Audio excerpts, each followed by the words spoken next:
Well, good morning, good morning, good morning, good morning, good morning, and good morning, everybody. Good morning, everybody. Welcome to another episode of The Morning Glow. Welcome to another episode of The Morning Glow. Got a great broadcast lineup for you this morning, as I hope and I pray that we always do. I'm not important, just a question asker. My name is Raheen out of Atlanta, but we got some folks here this morning that are very important, and I want to say hello to each and every one of them, but always on the morning glow. Ladies are always first. So it's Mark. Good morning. How you doing this morning? Morning, Raheen. How are you? Doing I'm well. better now that our power's back on and I'm home. Oh man, the warmness of home, and we're gonna talk about something right along those right down that alley this morning. Don't know how long we're gonna stay on it, but we're gonna talk about it for a few minutes. But good morning to you, and glad that the power's back on. Badger. Morning and blessings. Good morning. How you doing this morning? Another blessed day to be alive. Yes, it is. Yes, it is. So I had to go to you. I had to go to Ryan. Ryan's gonna give me some energy. Watch this. Ryan, good morning. How you doing this morning? Uh-oh. Uh-oh. I said he was gonna give me some energy, and I don't know where he at. Uh-oh. No, I'm dealing with a child who don't want to get out of bed and go to school. Uh-oh. Uh-oh. We say vacation time is over. Time to go to school now. Time to get on up now. Time to get Yeah. on up out of that bed. You got to go. Good morning. But listen, I want to ask a question. And I know that Ryan and you and Zamar, y'all just kind of experience a piece of what I'm talking about right now. And there's other areas as well. But are there some things, Zamar? Are there some things? What are some of the things that in this thing called life we take for granted? You me? Yes. Home. Wow. We take home for granted. We take the comforts of home for granted. Hmm. Having heat, having like everything that we experienced this weekend, just those little things that matter. We take it all for granted, man. We take Hmm. kindness for granted. Hmm. Wow. Wow. That's it's good. Go ahead. Go ahead. Go with it. Go with it. Well, I mean, just to give you an example, again, back to us losing power this weekend, our power was out for 4 days. Hmm. And we had just very recently made acquaintances, I will say, with one of my son's friends' parents. Hmm. And we had only gone over there one time for dinner. And of course, communication in between all of that since then. Then our power goes out and they open up their home to us, not Wow. really knowing us. Hmm. And we stay with them for the duration that our power was out. Wow. You do not get that sort of kindness anymore. It Mm. doesn't exist. And No. it was, it wasn't without extreme gratitude on our end, right? Hmm. Hmm. Hmm. So yeah, I'd say we definitely take uh, kindness for granted. Hmm. Badger, what do you say for that? What are some of the things in this day and time, man, that we really take for granted? Life. Being able to take a breath without the use of a machine. There's a lot of things I feel that we take for granted. Hmm. Come We on, let's don't have to wake up the next day. hmm let's talk about it. Let's talk about it. You know, the experiences we get to have all throughout the day and each moment that we're gifted. Because we don't have to have the next moment. Hmm. It can be taken away from us just as much as it's given to us. Hmm. There's a lot of things in life that we can overlook or not appreciate the blessings of it until it's taken away from us, and then all of a sudden we miss it. Hmm. You never miss your water until your well runs dry. That's one of them old sayings that people have been saying for years, and it carries a lot of weight. It really does. It carries a lot of weight, man, because whatever that water is, you never miss it until it's gone. You Mm-hmm. never miss it until it's gone. I'm going to refresh my screen because it's looking a little grainy on my end over here. Is it looking grainy to y'all? Yeah. Yeah, it was before you even went live. Okay. Let me refresh the screen. And while I'm doing that, we still can hear you.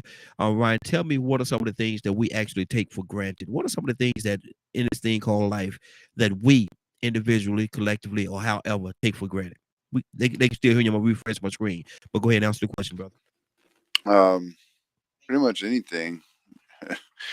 uh, Relationships, like face to face interactions with other people, is a big one.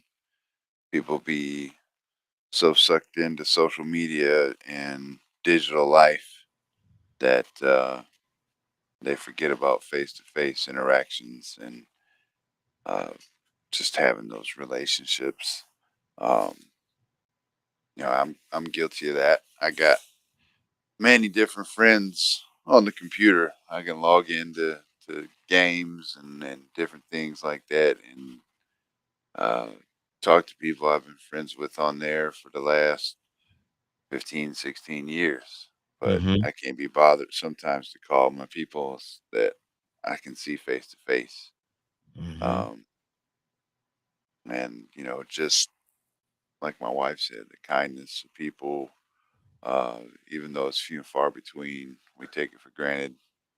Um, and just you know, the mind of a child is also something we take for granted. Mm-hmm. Um, we learned that this weekend when we're running around stressed out, wondering what's going to happen and waiting for the power to come on and being in our feelings for not having our comforts at home, and our children and our friends' children are just running around playing like there's not a problem. Mm-hmm. Yeah. So that was definitely something that was a life lesson this weekend for me. Do we take the time, Ryan? And I'm piggybacking off what you just said, but do we actually take the time a lot of times to realize and recognize the things that the examples is right in front of us, like that, like what you just said. A lot of times people don't pay attention to that. Yeah, absolutely. A lot of people don't pay attention to a lot of things like that. It's not something that they're interested in. Yeah, yeah. Is that a sad reality? It's very sad. Of course, it's a part of life that you should just take in and enjoy. Mhm. Yeah. And so much just passed by, man. Is right up on our nose, just passes right by, and we don't even pay attention. Like some of the things that you say that you all said that we take for granted a lot of times. A lot of this stuff we don't have to have. We don't have to have, man. But we just it's life, and sometimes we look at it as life. That's just what it is. I'm not appreciative of it. Don't care about it. But when it's gone, you miss it. You miss it. Being able to get up out there. Some people can't get up out the bed on a daily, man. Some people can't roll themselves out of their bed, get up and stand on their own feet, man. Somebody got to help them with everything that they do, and that we're able to get up and take care of ourselves, man. We may not have all the best situations and circumstances, but we're able to get up. Somebody, I think we got somebody on the phone line. We're going to go to the phone line as well. But I think that's something that's to me that's very powerful that we're able to do that. What do you say to that? I'm sorry, Hannah. I'm distracted with kids too right now. What was your question?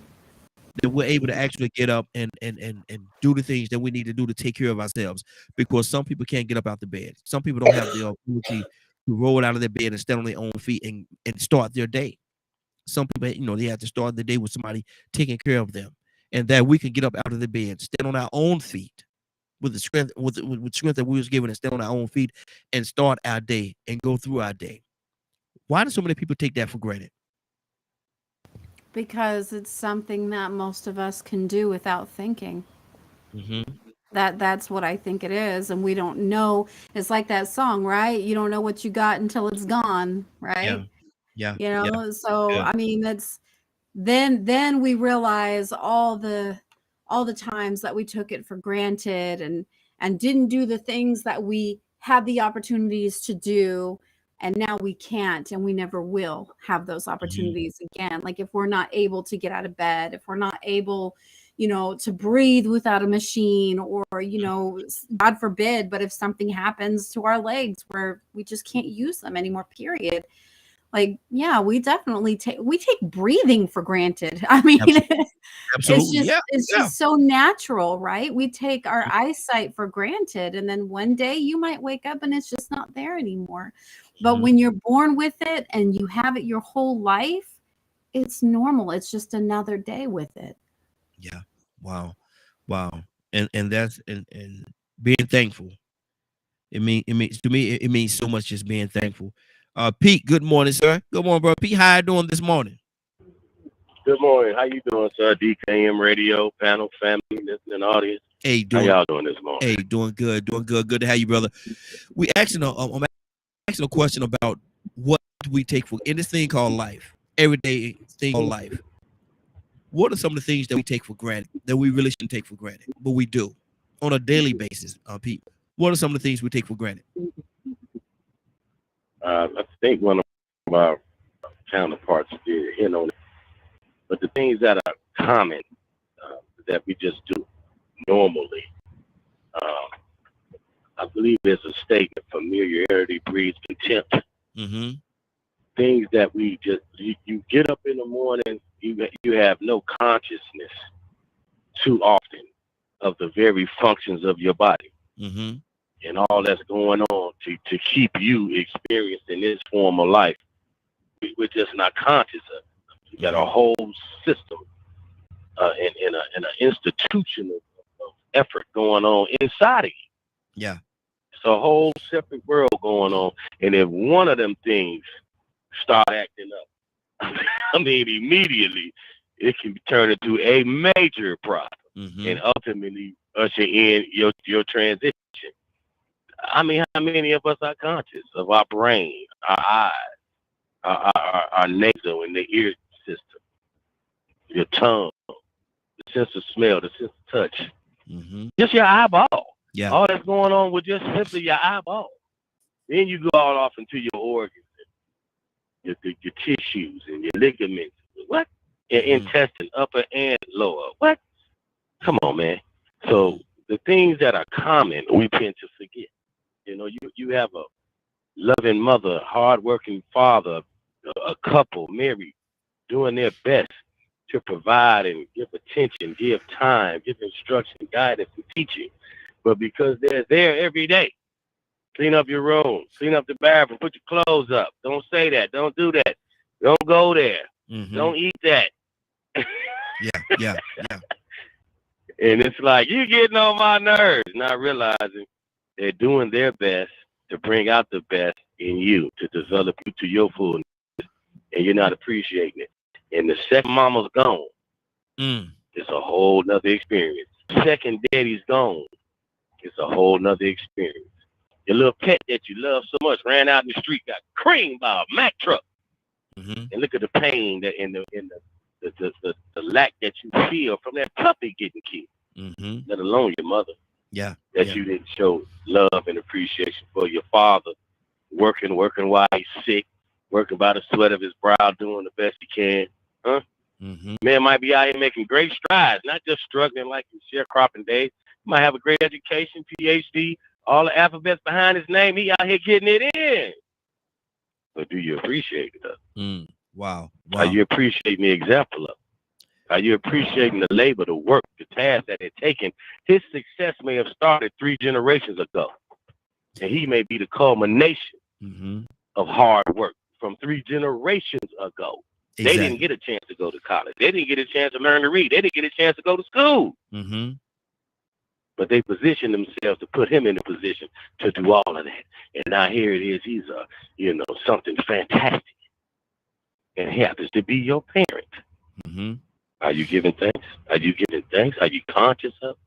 So I think the things that are common, the things that we just do naturally, having all your 5 hands, your fingers on your hand, lose one and see what that's like. Exactly. Many people out here just going to work doing a normal task. Boom, something happened and lost a finger, and they missed that finger, brother.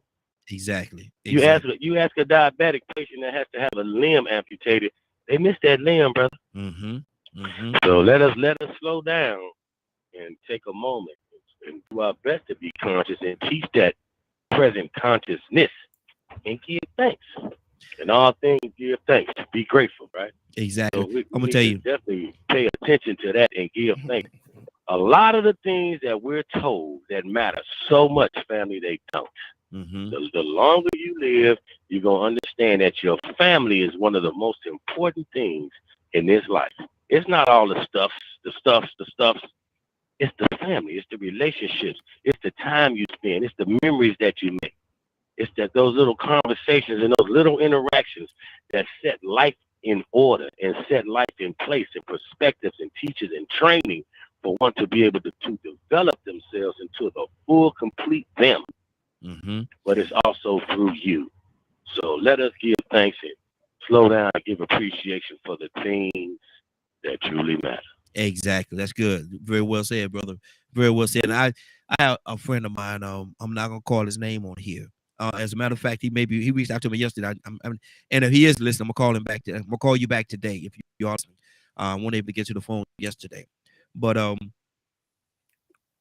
I remember, and this a man's man, bruh, one of them kind of fellas. But I remember when he lost his mother.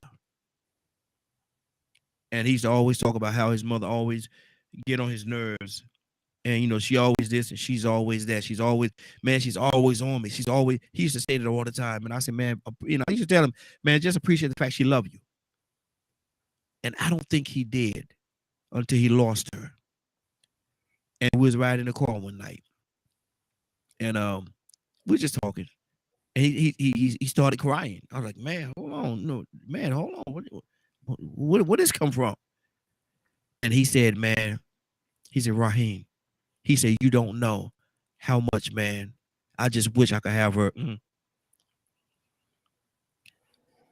He said, man, you don't know how much I wish I could have her to get on my nerves just one more time. Man, that even thinking about it right now still breaks my heart, man, because he had her his whole life until God took her home and he didn't appreciate her, man. He had her and he never really appreciated, just complained about she's always getting on my nerves. She's always, and then that to have him in that car with me and say, man, I would give everything. Mr. Hicks. Good morning, sir. How you doing this morning? Good morning, Raheem. Good morning, family. Y'all started me off with y'all going on sweating eyes this morning, boy. Yeah, y'all. Yes, sir. Yeah, but it's important, man. We gotta appreciate the things that we have, man, because this is a grown man crying, saying he would give everything that he have, man, just to have his mother get on his nerve one more time. Wow. Mr. Hicks, what are some of the things that we take for granted? Putting you full screen, brother. Oh, okay. Wow, bro. Well, yesterday I went to church for the first time in so long.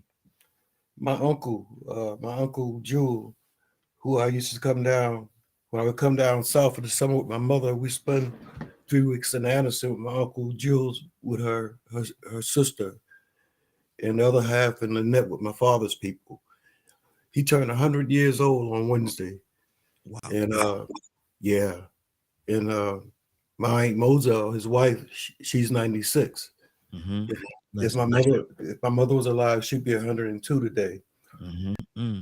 It was something that in the church with all my cousins, that all my cousins from when I was little, and I met this girl. I saw this girl, Ann Lois, when I was about 12 years old. Man, she was my heart. And she lived about 3 miles from us. But me and my cousins would get up and walk through the woods, taking the shortcuts to go over. And they all knew that I liked Ann Lois and she liked me, right? And we sit on the swing. She'd be on one side of the swing, I'll be on the other side of the swing, just be swinging, talking. So I haven't seen her since then until yesterday at this service. I didn't know it was her. She's going to college. She's done all these great things, all this stuff, right? And I didn't know it was her. She, And we came out to church, and she said, she said, I thought I saw you. I thought you was Tony. It was my brother. I said, no, he's passed. I said, who are you? And she said, you don't remember me? And I looked in her eyes, and her eyes were still the same. Beautiful eyes, right? Yeah. And I said, oh, Aunt Lois, boy, I was in love with you. And she was standing there with this other gentleman from church, right? And when I said I knew, it shocked her. Like, she joked, he said, okay, she lives in Atlanta. She said, I gotta go. And I felt the same kind of way, because I really learned that stuff like an honesty thing. But it's there being around people, and I'm just thinking about my cousins.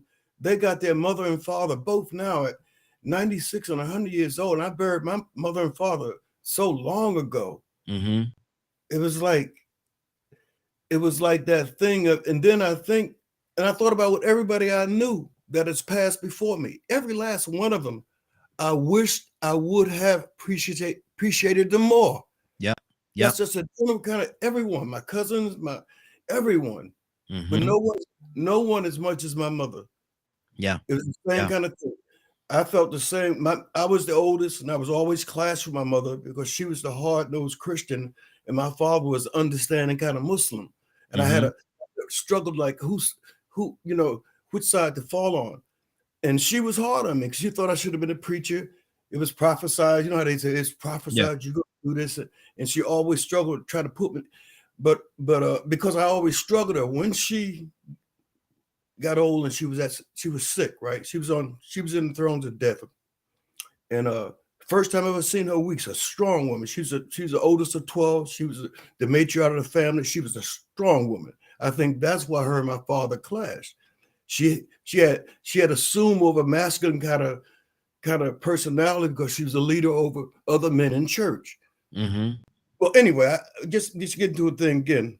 But when I saw in that weakness, she never kissed me. She never hugged me. I always knew she loved me, but it was just like a resistance to hug me because I wouldn't fall in line with her way of thinking. I always had my own way of thinking. And she would throw a Bible verse, and I would throw them back her. I equipped myself with learning the Bible just to combat her. Wow. But when she died, come on, brother. I didn't have my wife then because we were divorced.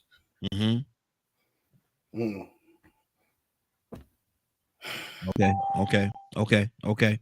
I understand, brother. Trust me, I understand. My mother's still here, but I can feel that pain. I can feel it. I can feel it, brother. Revel in the blessing that you still have your parent. Because it's written, one day you won't. Yes, sir. Wow. I didn't know this topic was going to do this, man. That's you started this. You did it. You said this. You started. You should have known better. You know I'm vulnerable. I'm old, so you know I'm vulnerable. I cry watching movies. I tell you, and I love it. I love having a heart. I mean, I've been watching the movie and I've been sitting there, boy. It got me. Anyone who have a heart, take me in their arms and love me too. Let me keep this thing going. Hey, Mr. Higgs, there's two of us. There's two of us this morning. That's two. I don't know if it's gonna be any more, but I'm also going to finish the deal about. I mean, I'm still here though. There you go. Good deal. Rico, good morning, sir. How you doing this morning? I can't complain. Just out here enjoying another beautiful day, man. Yes, sir. Good to have you, brother. Good to have you. We're talking about as a human in this thing called life. How many things and what are some of the things that we just take for granted? You know, they're there. You know, it's gonna be there tomorrow. It's gonna be there. We'll do it next week. How often is it that we just take things for granted, or people for granted? Every day. I mean, you can look at yourself and look at other people, you know what I'm saying? Or sometimes people don't like to look at themselves. They'll think they're doing the right thing, and then, it takes somebody else to come back and tell them, hey, man, you're neglecting this or you're neglecting that.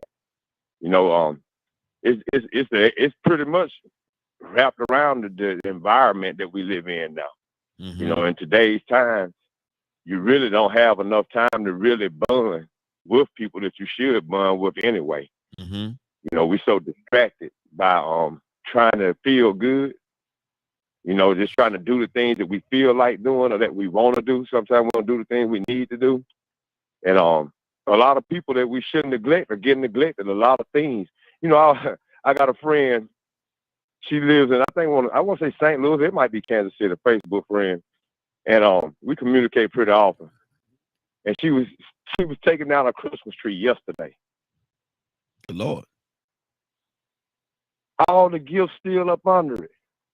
Huh? But when I tell you that this woman is, I mean, man, one minute you might see her in New Orleans, and next minute you might see her at the Super Bowl. I mean, when I tell you, she is nationwide. She rip and run. She always got something going on. Her nightlife is always something social going on, networking.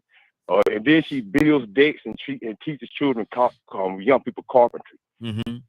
So she always busy. Got a cigar, boy. I tell her, I'm like, man, you're a superwoman, man. I admire you. But then she went to taking down that Christmas tree yesterday. And she was laughing about it. But I was just letting her know, you know, that really goes to show you how busy we can get sometimes. And we can overlook some of the basic things. Now, there's people riding by your Christmas tree up in your window. Mm-hmm. And they said, yeah, she got it going on, but something off. Yeah. She still got her Christmas tree off. She must be crazy. Mm-hmm. Because really and truly, you know, it's really hard to tell sometimes if somebody really has a problem or if they just distracted. Mm-hmm. Are they really crazy? Or has this world got them so caught up in ambition and motivation and drive? Are they so driven to the point where they are chasing pleasure or maybe chasing success, chasing networking so much to the point where they don't even sit down with their sisters or their children the way they need to? Mm-hmm. They don't know what's going on with them. So, I mean, you know, I think everybody does to a certain extent. Mm-hmm. You know, on the job, co-workers might not just working next to them until they get fired, and then somebody new got to come in. Oh, now you realize just how important this person that was in the process before you was. Mm-hmm. Because now you got to be a little bit more aware of the fact that these things, you can't depend on the parts that you get from this person in front of you. Mm-hmm. Basketball, sports, you name it. You know, sometimes you can get comfortable and take the person that's to you for granted. Then all of a sudden, when they bring that other quarterback in, you wish you would have kept the last one. Yep. Exactly. Wow. There's so many different levels to this thing, man. And like everybody's saying, man, we do it every day. Knowingly or unknowingly, we do it every day. Leonard, good morning, sir. How you doing this morning? Good morning, Raheem, and the Morning Glow family. You caught me in the middle of a sneeze, brother. We talking about granted and taking things for granted in this thing called life, Leonard. How often is that we just take things for granted, man? You know, it'll be okay. It'll be there tomorrow, but sometime tomorrow never comes. Do we take things for granted, Leonard? And why do you think we do that? If we do, Some people do out of habit. Every day mm-hmm. that I never take. The days change so fast, minutes change. Yeah. You know, that's why you have to be careful. You know, when people say, you know, say dirty things to people or are just evil spirits, apologize. And then that opportunity is not available to you. Yep. That's why you should treat people the best that you can all the time. Mm-hmm. You know, all those people, you know, they say, well, I should have did, I should have. Yeah, you should have, but you didn't. Mm-hmm. Leonard, you know, one of the things, just go around here taking advantage of people, you know, betting on, oh, I'll fix it later. Leonard, you know, one of the things that I really pleased, happy with myself that I'm able to do. See, everybody's on here and we all having our conversation and stuff like that. See, you and I get into a heated conversation and we mad at each other. We angry. We mad. We ready to go to fisticuffs with each other. And I go to the next person, I could treat them like, you know, like I never had that situation. But when I come back to you, man, we gonna pick it right back up. But I don't spread it. So some people, when some people are mad, Leonard, they mad at everybody. You know, people that had something to do with it, people that didn't have anything to do with it, they mad at everybody, man. And that's how they go ahead. You know, those are the type of people you have to distance yourselves from. Because, you know, a lot of people think, you know, if you run into people who are not, like, say, for instance, a person like myself, we fall out, but if it ain't nothing to you, it ain't nothing to me. Yeah. As far as I'm concerned, you know, that's our last conversation. But if you come back around or whatever, you know, I'm not gonna be no different or anything like that. Yeah. That may throw some people off. Yeah. When you can't have your way with me in conversation. You know, and it's better to, you know, we talk about that golden rule. If you don't put it out there, you don't usually have to worry about it. Don't put ill will out, and you don't have to worry as much about it coming back at you. Absolutely. Right. Zamar, what's on your heart, sis? Radio, television, conversation, communication. No, I mean, not really yeah. anything. I'm just listening to everybody. I try to be thankful for everything, really. You know, and just try to treat people the best that I can and the way that I would want them to treat me. And, you know, because that's the one thing I don't want to do is live with regret. And I have enough of that already in my life. I don't want to live with anymore. That's good. Badger? Did you ask living with regret or still the same one? Still the same one. We're still on the same one. She said she don't like to live with regret. There's a part of her answer. But what do you say about the taking for granted? Taken for granted. Man, one of the things I've learned is things like trauma that affects us, memories that affect us.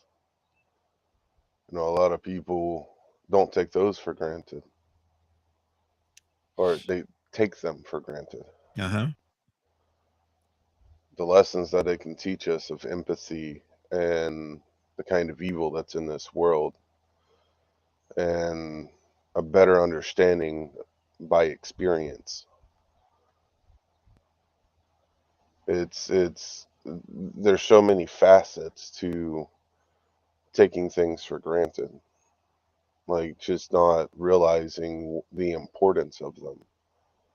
Maybe you got a flat tire, even though it's upsetting and frustrating and everything else, but the path that you were going on ends up having a wreck. Maybe you would have been a part of it.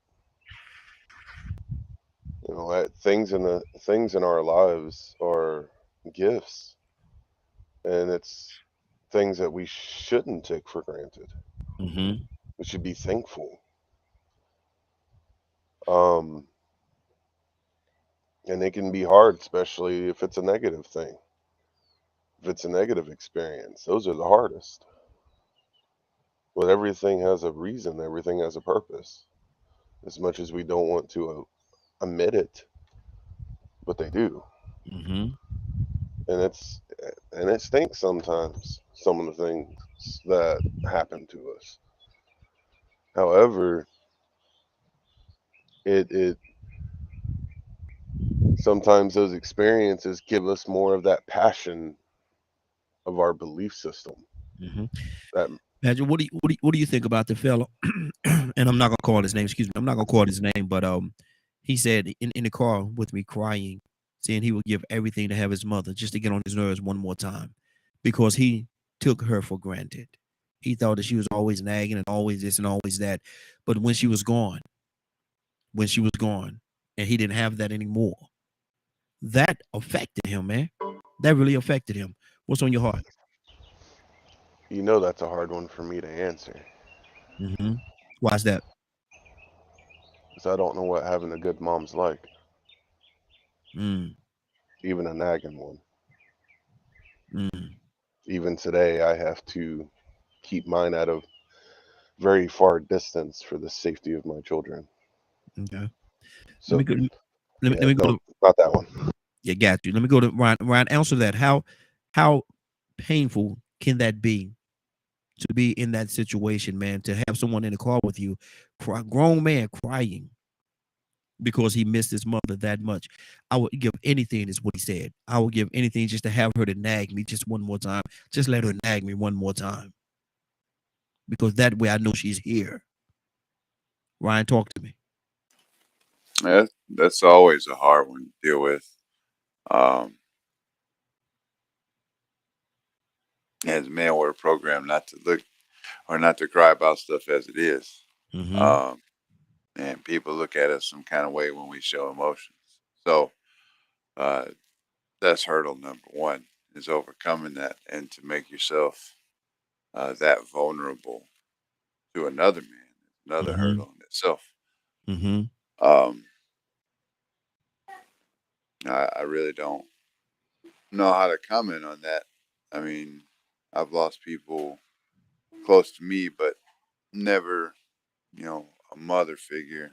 Um, just, friends, people I know on the streets lost their life due to gun violence and things like Mm-hmm. that. And that'll break you.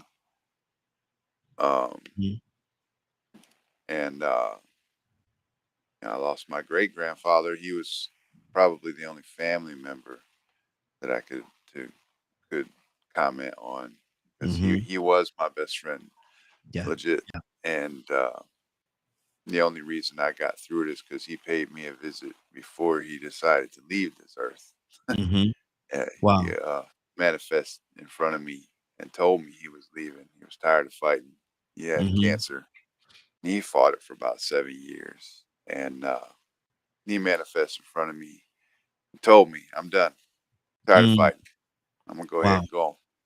And about 10 minutes after that happened, the phone rang. It was the hospital saying he had gone. Mm. So, um, it's something else that we take for granted, especially as men, is being vulnerable and having emotions and having someone that you can confide and share those emotions with. I think Mm-hmm. is something that we take for granted. Absolutely. Absolutely. Absolutely. Mr. Hicks, talk to me, sir. Oh yeah, this. I was thinking about that thing of regretting and and coming to understanding and and understanding what of what it, in spite of what everybody tell you, what is the reality? What happens Mm-hmm. at death? Where is it? I know I heard the teaching and studied the teachings that we die and we go in the ground and we're waiting for the day of judgment when all bodies going to rise and Yom Kippur, the last day, all the stuff. But it was always something handed to me and say, this is what you should believe in. Mm-hmm. Believe in this. This is what Yeah. you're taught. Yeah. Yeah. Uh, and rooted in that belief. And then the old thing about a hell that's burning. If I don't do right, I don't live right. And 144,000 and all the rest of them, all the different stuff. But what I Mm-hmm. come to understand and believe and to know, it's like when he hear Ryan talking about that manifestation, that Mm-hmm. spiritual. That's Yeah. what Yeah. those things happen. That is Mm-hmm. something beyond the physics and understanding that we have. But I Mm-hmm. know this here in my heart of hearts that there's no real such thing as death, and there's an eternal quality to us that is that spark that comes from the Creator. So when I can raise my vibration out of this world vibration of all the things that we're challenged with every day and get into that space, I get in contact with my mother now Mm-hmm. and my brother and all those. It's not often, but I feel their presence. Mm-hmm. And a bird will come. A bird will come and do something that the birds don't normally do. Yeah. And I Yeah. and I now and I just say silently. I won't say it to anybody around me. I don't know which one and who it is, but I know it's someone, and I know that the God, the source, is a love, and it's not judge, and it's good. That's Mm-hmm. all I do know. There's no internal punishment. I don't know how it works out, how that things people that do the bad things, but I know this. We don't choose coming here. We're born into the middle of this confusion, trying to find our way in bondage. and bondage by the cultures around us, and bondage by the things that's in our DNA genetics from generations on, things in our personality that are for 10 and 15 generations back that affect our life that we have to conquer. But so I sometimes when I get melancholy with regret, but then I remember. I mean, the Native American and the Aboriginal of this indigenous, they call them the ancestors. The African culture call them ancestors. They walk around with the conscious aware that they just on the other side and they can assist you and advise you. But I know it's this mystery of this life. It is a mystery. Yeah. No one can explain it. No one can explain the creator. No, I mean, you can't even wrap your mind about intelligent source that create everything we see and everything that's happening in this world and try to attribute to whatever we do. But in our hearts, we all gotta face that moment. It's coming. And by knowing it's coming and being conscious, and that makes you appreciative of the life you have and the people around you that are still alive. And it make you conscious of how you live this life. There is a reason being truthful. There's a advantage to being honest and being transparent. This world tells you don't be who you really are. Put on a mask when you go over here, and a mask when how they call it. You do job interview talk, and then you do talk. You got all these things, but there is a strength in being true, and being honest, and doing what's right. It ain't easy. It's so easy to get ahead doing wrong. But there's a reward, and that reward, I believe that it sort of dictates what happened to us after this thing. Where we come back at. I do understand. When I was in Vietnam, one time I was walking through this rice paddy. First time it ever happened to me. And I saw the sun come up. It was red. And he came right up out of the earth. And just at that instant, that moment with the smell and the people that were with me, everything was like deja vu. I said, I've seen this before. Yeah. I've seen this. I've been in the East. I've seen the sun rise like this before, but not in this life. I'm talking too much. No, you're good. No, you're good. You're good. Rico, talk to me, brother. I'm just listening, man. You go ahead. Okay. Leonard, what's on your heart, brother? I think from what I'm understanding, I'm not sure if we got into the topic of the day or not. It's the difference when you actually seek the truth of the matter as it relates to certain things. Like some folks say, "Oh, suicide, such a shame, such a shame." You don't know that person like that. You don't know what that person was going through.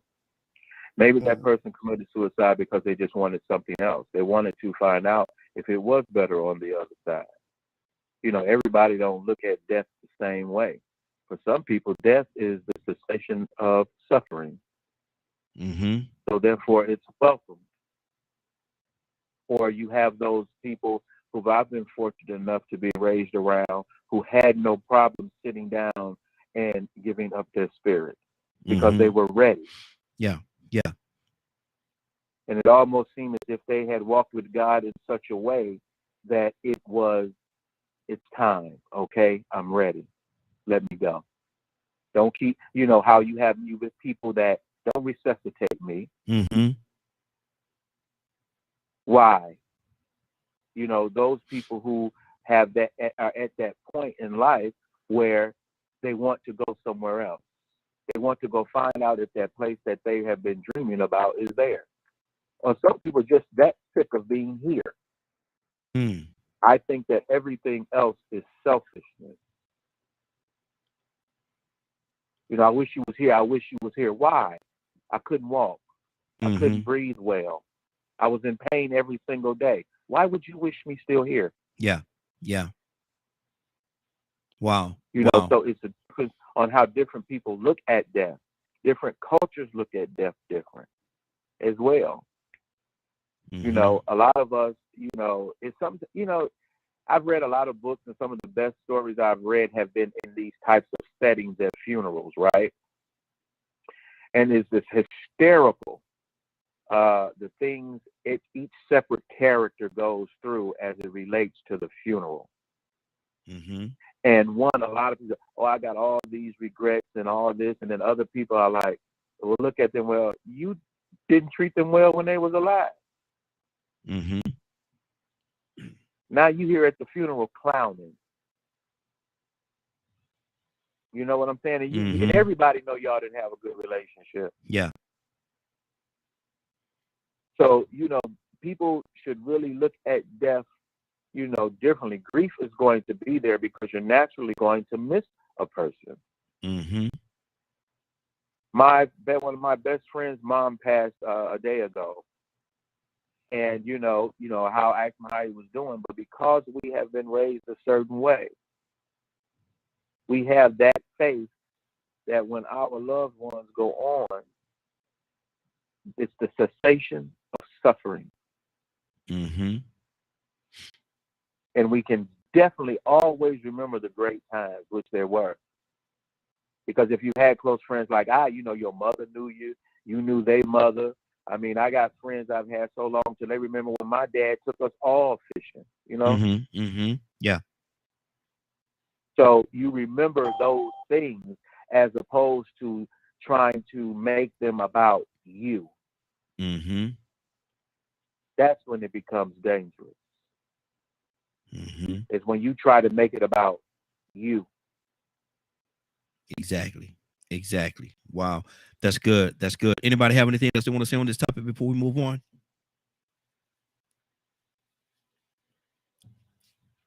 Ryan, it is said the people say that the poor will always be among us. It's been said that the poor will always be among us. But is being poor. Let me see. Let me get back to my question here. Hold on for a second. Make sure I got it right. I want to read it exactly the way it is. It's talking about is being poor a reality? Is it a reality or is it a mindset of the person or the people or the individuals? Is being poor a reality or a mindset? That's a pretty deep question. That's a multi-layered question. I think I think having people that are poor is a reality. Um, it's an unavoidable reality, but it's an unavoidable reality because people make poor decisions. Mm-hmm. And I guess it sounds like an oxymoron, but you don't have to be poor and make poor decisions. Mm-hmm. Well, come there on. are there are things um, that are brought up all the time about being products of your society and products of your environment. Um, but I don't believe in those things Mm-hmm. because I know where I came from and I know what destiny, if you will, would have turned me into the type of individual that I could have and should have been by what life afforded me when I was younger. Mm-hmm. Um,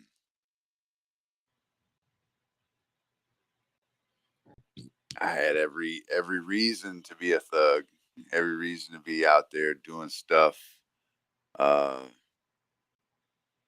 that I shouldn't have been doing, but I decided to go a different way. I found those avenues to get out of that instead of perpetuating the cycle. And Mm-hmm. a lot of people out there, multiple backgrounds, they believe what they're sold. They're Mm-hmm. sold this bill of health, if you will, that you grew up here, so this is how life is. There's no way for you to do anything to get out of this. There's no way to better yourself because of, maybe it's your skin color or maybe it's just the area you grew up in. You know, we got ghettos, we got trailer trash, we got all these different scenarios that are afforded to us as human beings. And some people just take what they're given and never try to move forward. Mhm. And you know, in today's society, it's 2023. Every person has a way to be successful. They just have to want the change. That's good. That's good. Rico, is being poor a reality, or is it a mindset? It's both. I mean, I sort of figured, I ain't gonna say figure because really ain't nobody just went completely in that direction, but I figured that somebody would probably eventually go to the man-made concept of poor because you don't have money. Mm-hmm. But I think I see more mentally poor people, Yes, yes, yes. mentally weak people. Come on, Rico. Come And on. so, when I think about being poor, I think about the people that don't have any integrity or any morals, or that will sell their morals and integrity for the right price. The people that will say, if it makes dollars, it makes sense. Sooner or later, when you start making things, you throw morals out the window. Your moral. I mean, your standards lower. Yeah. And as soon as you start lowering your standards and accepting certain things because it's beneficial on the other end, you throw integrity and honor out the system, out of the way, just because it makes sense. If it makes money, it makes sense. I mean, you hear people say that all the time. Yeah. Money over everything. It's a dog-eat-dog world. Sort of going back to what you were saying earlier about people appreciating people, and then all of a sudden you don't appreciate them when it's too late. It ain't enough money in the world to make you bring your mama back. But while you was out here getting it, chasing that money, because you didn't want to be financially poor, you were mentally poor because your mama was still just wanting to talk to you on the phone, but you was too busy being a celebrity. You was too busy to come home. And, Neil Long spoke about how she had to learn to love her father because she didn't get him the way she wanted him. She had to share him, and she felt a certain type of way. She didn't never get disrespectful. She didn't stop loving him, but she sort of felt cheated. But then after she realized that there were so many other people that didn't have a father like hers, that he was a father to others besides her, and that he was needed. Then it took her to accept that, you know what I'm saying? But see, she could have been selfish. She could have been mentally poor and just thought about herself and said, well, you know what? I don't care what he did for y'all. He didn't do this and that for me. Now, some situations is justified.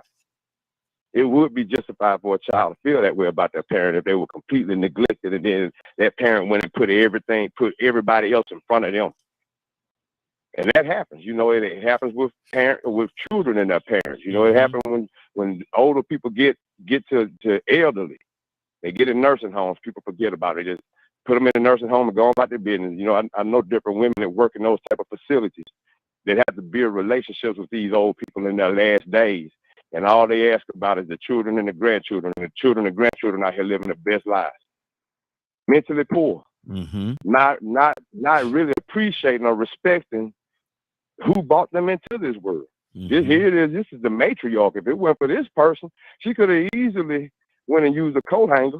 Yeah. Her granddaddy easily could have skied on the sheets. But he didn't. And you here. The least you can do is acknowledge that they are still here when they are here. But if you're mentally poor and you just out here trying to get it, you're just trying to chase this American dream, or this I'm gonna say material mindset of being wealthy or poor, then you can have all the money in the world and still be mentally poor. Yeah. Yeah. So it has nothing to do. A lot of time has nothing to do with our financial. Has nothing to do with financial at all. But a lot of times that's what people give. When you say something about poor, the first thing they think about is money. Oh man, you ain't got no money. Oh my God, man. What? Hold on. Can a poor person, financially poor person, be absolutely rich? Can a financially poor person be absolutely rich in other areas or aspects of their life? Leonard, what do you say to that, brother? I guess, some people are, as they express themselves, they are. It's poor, of course, is related to, not having enough sufficient money, but poor is also something that's, inferior. Low standard. Yeah. or Yeah. quality or something like that. Mm-hmm. You know, like poor quality of anything. It's less than Mm-hmm. a better way. You know what I'm saying? Yeah. Especially when a better way is observable. Mm-hmm. So, you know, like a lot of times, you know, people talk about poor this and poor that, whatever, you know, poor sometimes is real personal. You know, I don't know if people would have considered us poor, but we didn't want nothing you had. Mm-hmm. We had what we needed.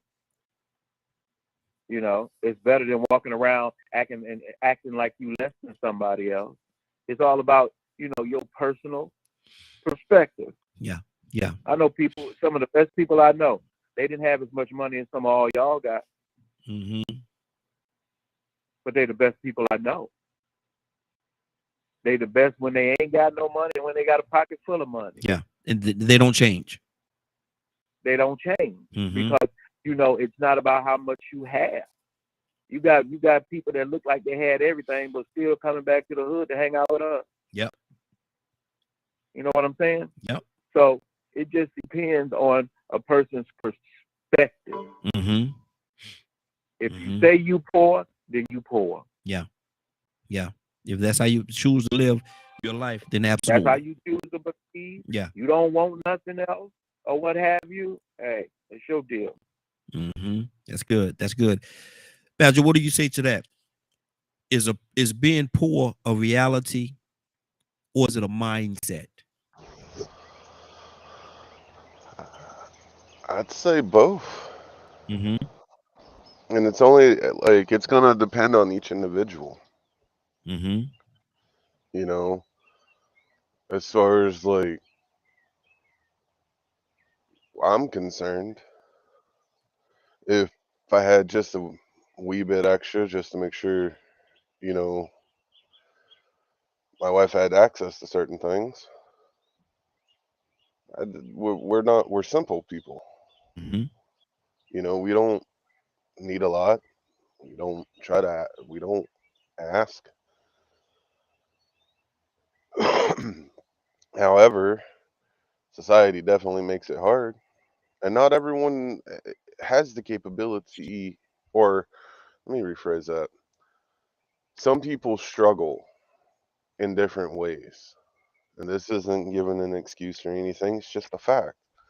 Not everyone's meant to be out there in social settings. Not everyone is meant to do certain things. Mm-hmm. So this whole it's materials. You know, I've told me Leonard knows my view of money.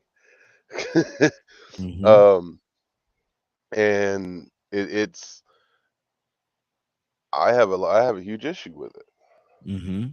because to me, I wish I owned 10 acres of land, but unfortunately, however, I know what would happen if I did.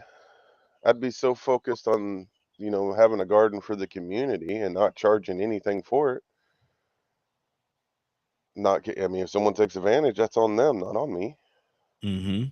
However, it tick off the people around because they're wanting to make money off of it, and I'm more focused on helping the community, Mm-hmm.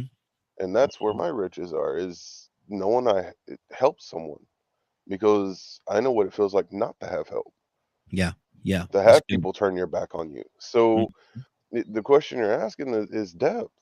You know, I want to be respectful of my ancestors and the teachings that have been passed down to me that's been around for thousands of years. Mm-hmm. You know, did Jesus ask for any money from anybody? Mm. Wow. That's good. I don't That's think. good. I mean, as far as I know, no. Mm-hmm. However, if someone felt guided to gift him, he would accept it. Mm. So in this life, we have to choose a mind. I would hope, or at least this is, you know, the way I was taught is we have to choose what kind of mindset we want, and then we have to live it, not just Mm-hmm. preach it. You live it, you walk it. If you want to be thankful, you manifest it. If you want to be rich in love and light, you walk it. Materials come and go. You can lose materials faster than anything. You can even lose your loved ones in a blink of an eye. Mm-hmm. Wow, that's So good. what's more important, that dollar bill or the ones that show you love and compassion? Mm-hmm. Absolutely. That's good. Love and compassion. I would say all day long. Mr. Hicks, what's on your heart? We're talking about, is being poor a reality? Or Mr. Hicks, is it a mindset?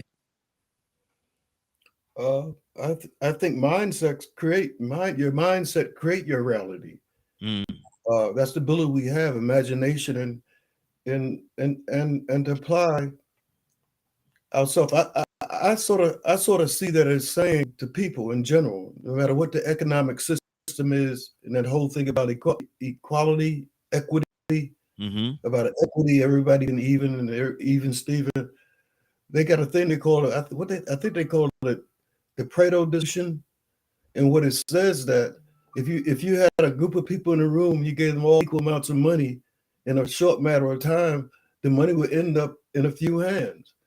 I Mm-hmm. think that I remember when I just watched piglets being born on my grandfather's farm, and he would sit there and he'd watch the little piglets, and he would say to me, he said, and he watched the pigs, he said, that pig right there is not too bright. Mm-hmm. And he said that one got to watch out for that. He said, watch, and he tell me like things. See how smart he is. I think what it's saying is that we as individuals are born with different mental gifts. Mm-hmm. I guess, and it's saying that someone is always going to come up lacking. That means whether it's a trauma that that damaged them in their childhood, or whether it's they're born with somebody in the family that got some kind of disease that puts the family in a hamstring. I think Mm-hmm. it's pointing out the fact that we are all responsible for the poor. You all, if you rightly viewing things, there's a part in the scriptures that Jesus was walking with his disciples through a cornfield, and Mm-hmm. they would leave a certain number of corns on the field for the poor. Yeah. The whole thing going back to the Israelites, the whole indication was that God brought judgment on the Israelite nation, because of their treatment of the poor and the elderly. Mm-hmm. All of society, everyone have an obligation. It's like all those people homeless all over the streets, all over the place, and we think it's the government's obligation to solve that problem. That's a problem of all of us. Mm-hmm. I don't know how to solve it, saying really we all are responsible for that. Every human being. Yeah. Now, what do you say to the people that say, man, I ain't responsible for them? Man, I had to go out here, I had to pinch, scratch, and grind and claw and get where I am today, man. I ain't do all this just to be able to have to come back and give it to you. Why would I give it to you? You don't know the path I had to take to get here. Yeah. As they live their life, and I believe that's in every man's lifetime, he will come to a place where he'll understand. I remember my mother-in-law was staying with me, and she was dying from emphysema. And I couldn't understand that she would have oxygen tape, and she would take the oxygen and she put the oxygen down, then she would smoke a cigarette. Mm. I used to tell my wife too, I just couldn't understand it. Mm-hmm. Years later now, I go through my trials. I get caught up in smoking cigarettes. Mm-hmm. And I said, I'm going to stop this thing. I stopped it before. I could do it before. I get a cold. I get pneumonia. In the hospital, this is when it came to me. In that hospital, when one of my only stays in the hospital, I'm sneaking out of my room to go out in the hall to smoke a cigarette. And I'm coughing as I smoke it. And when I was puffing that thing, in my mind came clear. It's like, this is what it's like. Mm. It sort of tempered me all the time to not judge. You said that. I do believe with the same measure you judge is going to come back at you some kind of way, and whether you recognize, you can say, this is I brought this to my doorstep. Mm-hmm. I judge somebody about the same thing. It's almost like when you're judging somebody hard about something in their life, it's really pointing out something that's inside of you. Mm-hmm. That's why you notice it. That's why you react to it. You're showing yourself. Yeah. I think that Leonard said that I do believe that you put out good things, you can expect good things back. That's just that's simple. Be able to digest what you're feeding, basically. Be able to, if you can't feed it, if you can't digest it, don't feed it to nobody else. Because you might find yourself at that very table eating it as well. I like that. Yes, like sir. that. Yes, sir. And that's absolutely true. Absolutely. Let me go to Zamar. Zamar, what's on your heart? Sis, talk to me. Are people poor? Is being poor a reality, or is it a mindset? I think it, like everyone's saying, I think it's both. You know, and I've told you about mine and my husband's situation where we didn't have a lot. There were times where we really just did not have a lot. And so financially, yeah, we were poor. But spiritually and, you know, emotionally, all of that stuff, right? That just having that family, that togetherness between each other and those around us that we love, we were very rich, and we still are very rich with that. Yeah. So we were happy, right? We were poor, but we were happy, and we still are happy. I don't want to say we're as if we aren't now. We are now. Yeah. But you know, that doesn't mean that there wasn't stressful times. Doesn't mean that there weren't times where we just didn't feel like it felt like the cards were stacked against us, right? But we never, I don't think we ever really dwelled on it too much. So, you know, I think if you stay happy and you're just happy overall, if you have a better outlook on life, that over there doesn't matter so much. Yeah, that's good. That's good. That's good. Rico, growing up, my grandmother raised me, and a person outside looking in would say that we were poor, man. They would probably say that we was poor because it was like check to check. You know, we had food on the table and different things like that. But you know, some people looking in, man, the haves would have said that we were poor. But I never knew it, man. When I was with my grandmother, I never knew it. It never existed to me. It wasn't a reality to me. So I say all that to say this: can a person that's quote unquote financially poor not even know that they're poor because they're happy in so many other ways? I mean, well, they might have the gift to be able to understand the difference between the two and which one is more important. You know, I grew up in a neighborhood, man. You know, my mom and my stepdad moved into the neighborhood in 1978.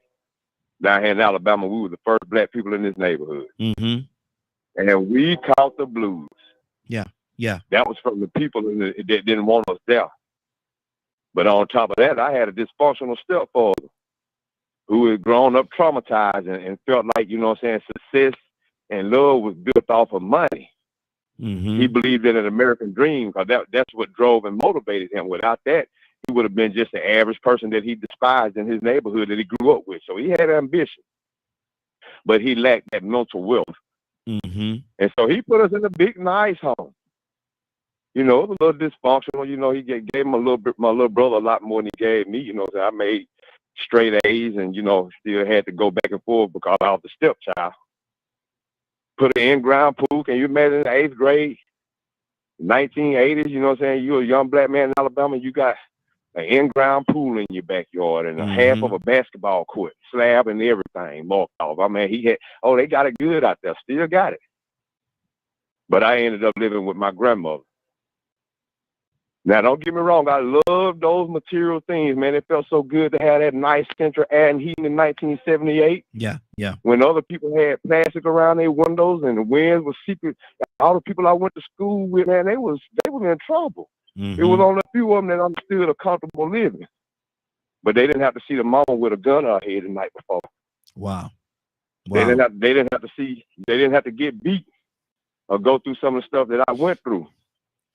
But see, when I got to my grandmama's house, man, even though it might have been a little colder, the heart that she had made up for it and made everything much warmer. So I started choosing to not only want to go to Hobson City, that's where it was, down to my grandmama's house in the summertime and on the weekends and as much as possible, because of that love that I got. It superseded all of the material things, the four-wheelers we had, all of those things, the trampolines we had.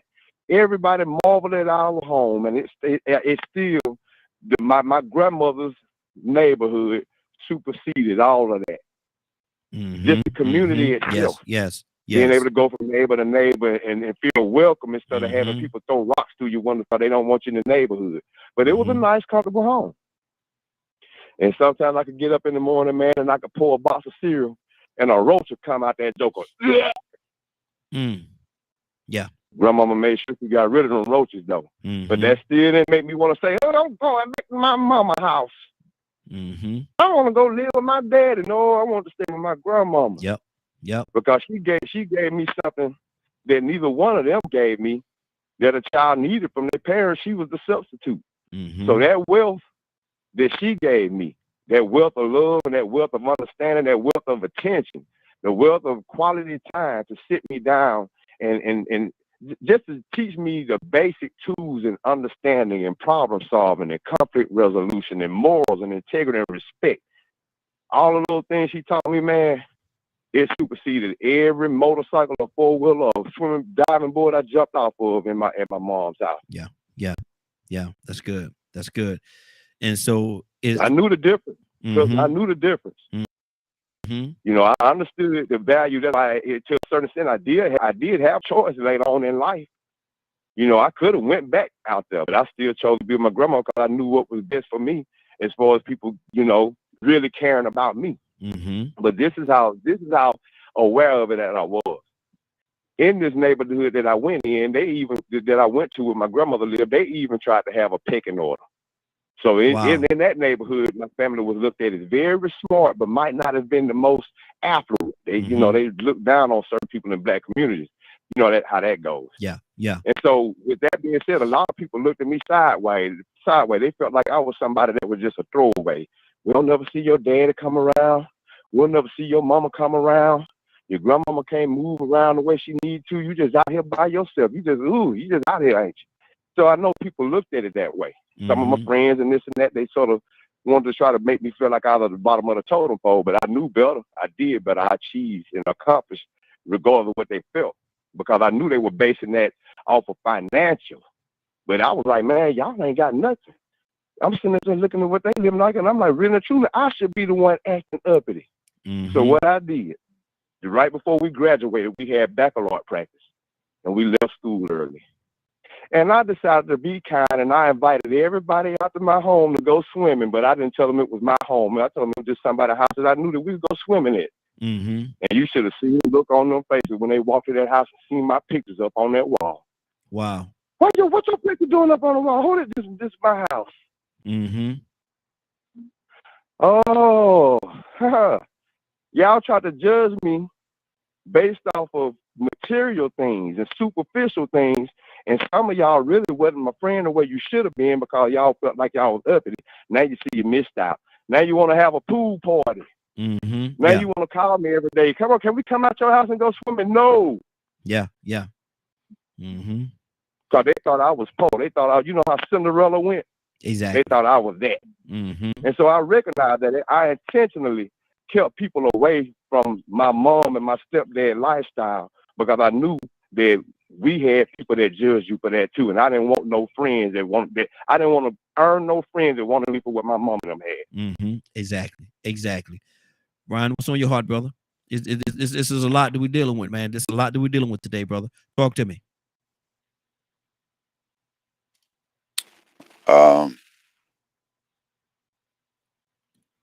And there's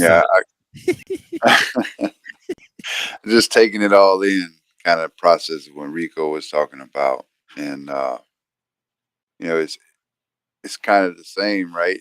For me, just a different perspective. Growing up here in the city, and you know, being basically the only white guy for many, many miles. Wow. And you know, everybody looking at me like, "What you doing around here?" You know, Mm-hmm. expecting just because I'm white, I'm not supposed to be there. You Mm-hmm. know, but white folks poor too. Don't let it be food. You Yeah. know, Yeah. Mm-hmm. people talk about white privilege. I never had that. So, Mm-hmm. um, you know, it was a constant struggle, right? Walking to school every day, having to look both ways, you know, trying to avoid some sort of confrontation with somebody just because the way I look, you know, and and then having to deal with, like Rico was saying, you know, oh, you ain't got no mama, you ain't got no daddy. Well, mine was, oh, your mama white, your stepdad black. Mm-hmm. How does that feel at home? You know, never, not really having a space to fit in. Yeah. Yeah. So, you know, growing up where I grew up at, it wasn't the South, right? But it was for real. And it's like, you know, roaches and rats running the streets. Every other Mm-hmm. house got, you know, on the front of the house is a big old billboard say being watched for crack, you know, Wow. and I definitely, like I said earlier, I could have fallen into that mindset of I'm broke, busted, and disgusted, you know, Mm-hmm. and but I got two sides because I could go to my grandparents' house, and much like Rico, they had the in-ground pool, they had money, Mm-hmm. they had that lifestyle because my grandfather worked his tail off, and Mm-hmm. so I could go out there and be afforded a little more luxuries. Um, but that came with its consequences too, because when I was in school in the city, it was always a fist fight there because everybody wanted to test the white boy. Mm-hmm. Then you go out to the suburbs, and then all of a sudden, I'm being called the N word by the white kids in the suburbs because of where I grew up.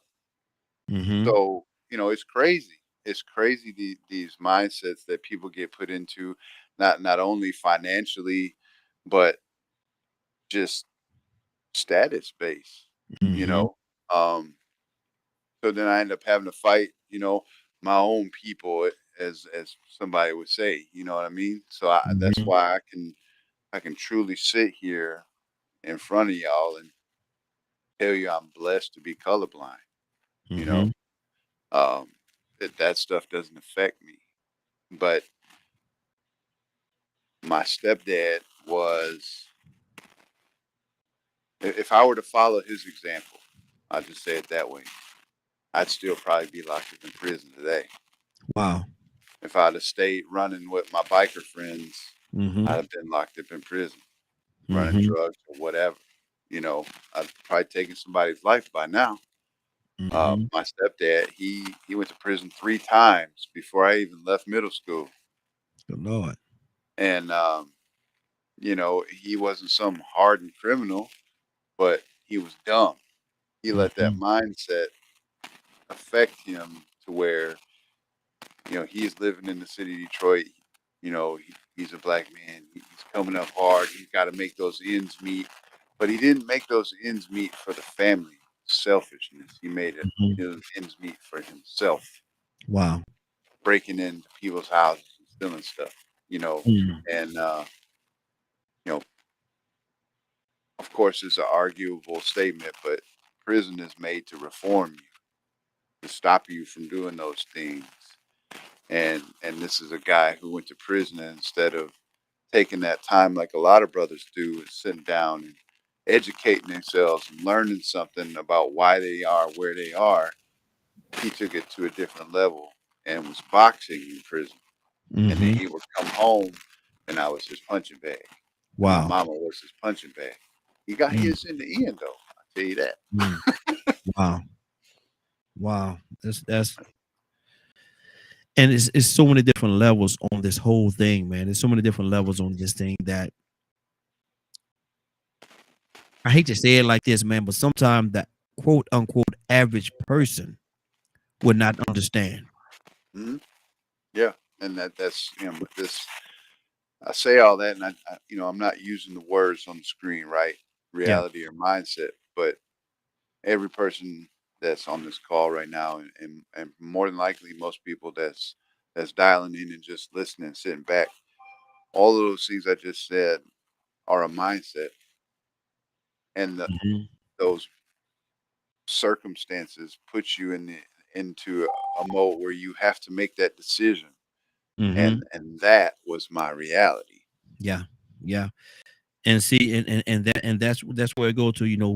We all have to find a place.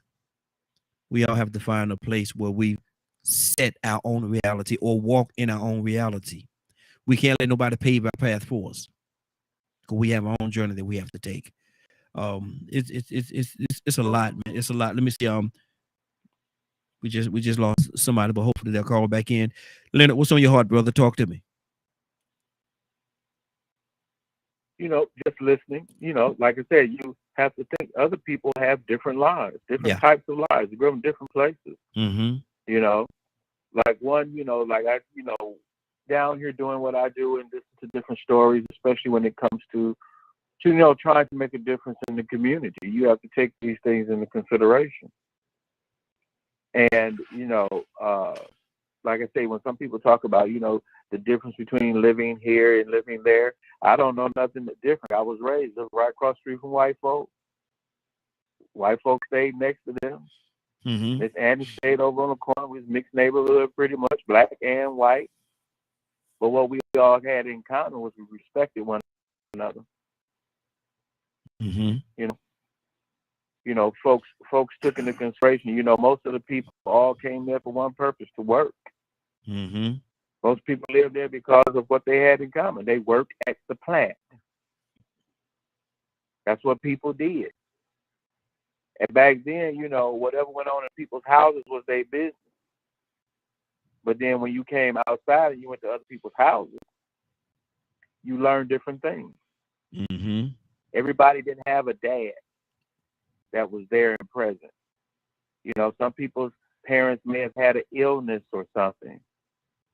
But one thing we always remember is how you treat other people. It's not how people treat you. You got to treat other people well first. Mm-hmm.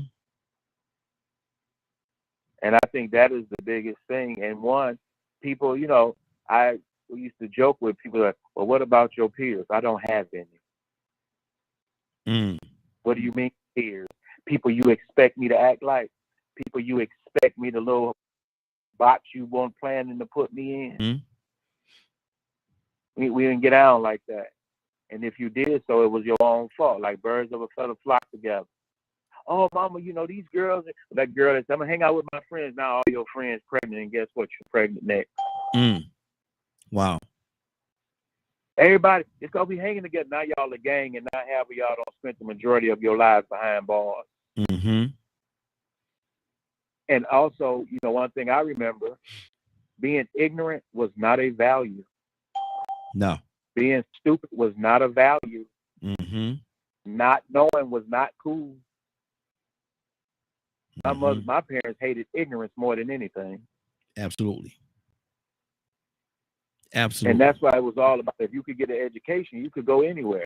If you was intelligent enough to think for yourself and choose for yourself, you could do anything. Mm-hmm. Mm-hmm. Is that lacking in this day and time? Is that lacking more than it was back in the day, Leonard? I think most definitely, because we teach kids to take the same excuses we used. Mm. Mm. Get satisfied with an excuse on not achieving more and not doing more and not being more and blaming everybody else for your mistakes. Watch You this. know how many Watch kids this. you count tell you one side of the story? Are these kids today, Leonard? These younger kids, these younger teenagers today, are they lazy, man? Yeah, a lot of them are. A lot of them are. Mm-hmm. Yeah. And, Wow. and it takes a lot to try to motivate people. But there are some people that it take a lot longer. Like I said, it's the one thing about the truth. It'll be here when you get back. Mm-hmm. Exactly.